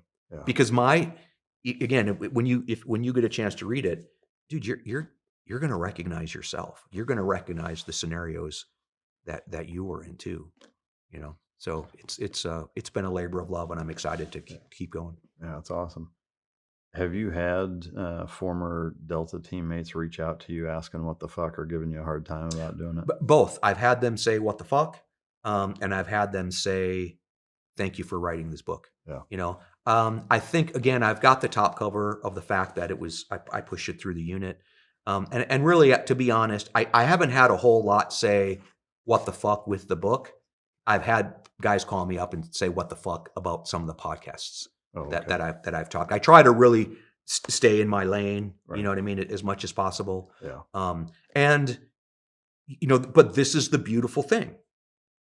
And I would say, we can agree to disagree. Yeah. You know what I mean? Again, it's a TTP, you know, and I think one of the guys, one of my good friends, old, you know, in the unit forever, he's like, why do you have to say that you're a Delta Force operator on the cover? I mean, that's just to sell more books.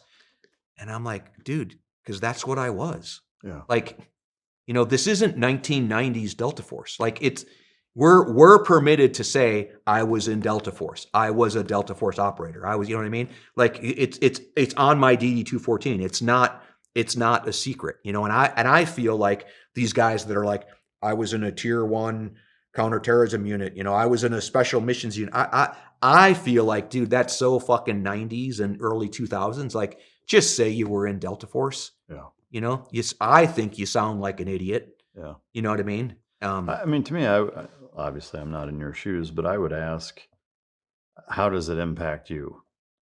Yeah. You know, like, why do you have an issue with it? Yeah. And in their defense, it's almost like we kept this Delta Force operators don't write books pretty much in a bottle. Yeah. And I think there's this fear that it's gonna, you know, that we're gonna open Pandora's box. Yeah. But even then, I would still say, you know, how does me doing this impact you negatively? You know, and if you can answer that and you're correct, then I'll give that to you. Yeah. I'll submit to that. But if you don't have a reason other than it bothers you, like, why does it bother you? Yeah. You know, I don't know. So no, and that's where again we respect our peers, and I never want to throw shade, disrespect on the units that we came from. Like, dude, it's the honor of and privilege of my life. Yeah. You know what I mean? But again, I could be wearing I'm still a Green Beret. Yeah. I'm still a Delta Force operator. Just because I put that uniform away and I took that rank off, it's you know, it was never a uniform to me. It was never a uniform to me, and it was never like my thin identity. You know, like those of our mates that lose their way, it's because they're a Navy SEAL or they're a Ranger or they're an operator. No. I'm a protector. Yeah. I've been protecting people all my life, and in different roles. As a young man, as a Ranger, as a Special Forces guy, as an operator, now working in Skull Games. So, and that's still what I'm doing, even by writing this book. Yeah. You know, and you know, I mean, I've had men call me. You know, it inhibited their suicide. You know, and plenty of guys like us who are believers but have just been bored and don't find the, you know, the intrigue or the fascination with this crazy story of creation and, you know, this journey and the Messiah and where we are today. To me, it just... Yeah. Do you have a copy of it here by chance? I sent you guys a couple copies. Okay. Yeah. So whoever the gal is that I've been working through, I sent you 2 copies. I was hoping they'd be here. Okay. They didn't get here, but yeah. Okay. The nonprofit is Skull Games. I know we got to get you out of here soon. So is it 408? Yeah. Okay. Yeah. Good. Yeah. So the nonprofit is Skull Games. The book, Where Have All the Heroes Gone? Jeff Tiegs. Can't thank you enough for coming, man. Oh, that's it. I mean, we had a few more minutes if you want to drag it out. Yeah. Well, yeah, we have some Patreon questions that we do afterwards. Perfect. But I do have some parting history. Oh, dude, thank you. I don't know how much into shit kickers and belt buckles you are. And so here's what's cool. Do you know in the ultramarathon world, you win a belt buckle? I didn't know that. So the Western States 100 was a horse race. Oh, okay. This guy named Gordy Ansley, he used to do it with his horse, and his horse died, Oh, wow. and he was entered to do it. So he showed up at the Western States 100 without his horse, and he ran it on foot.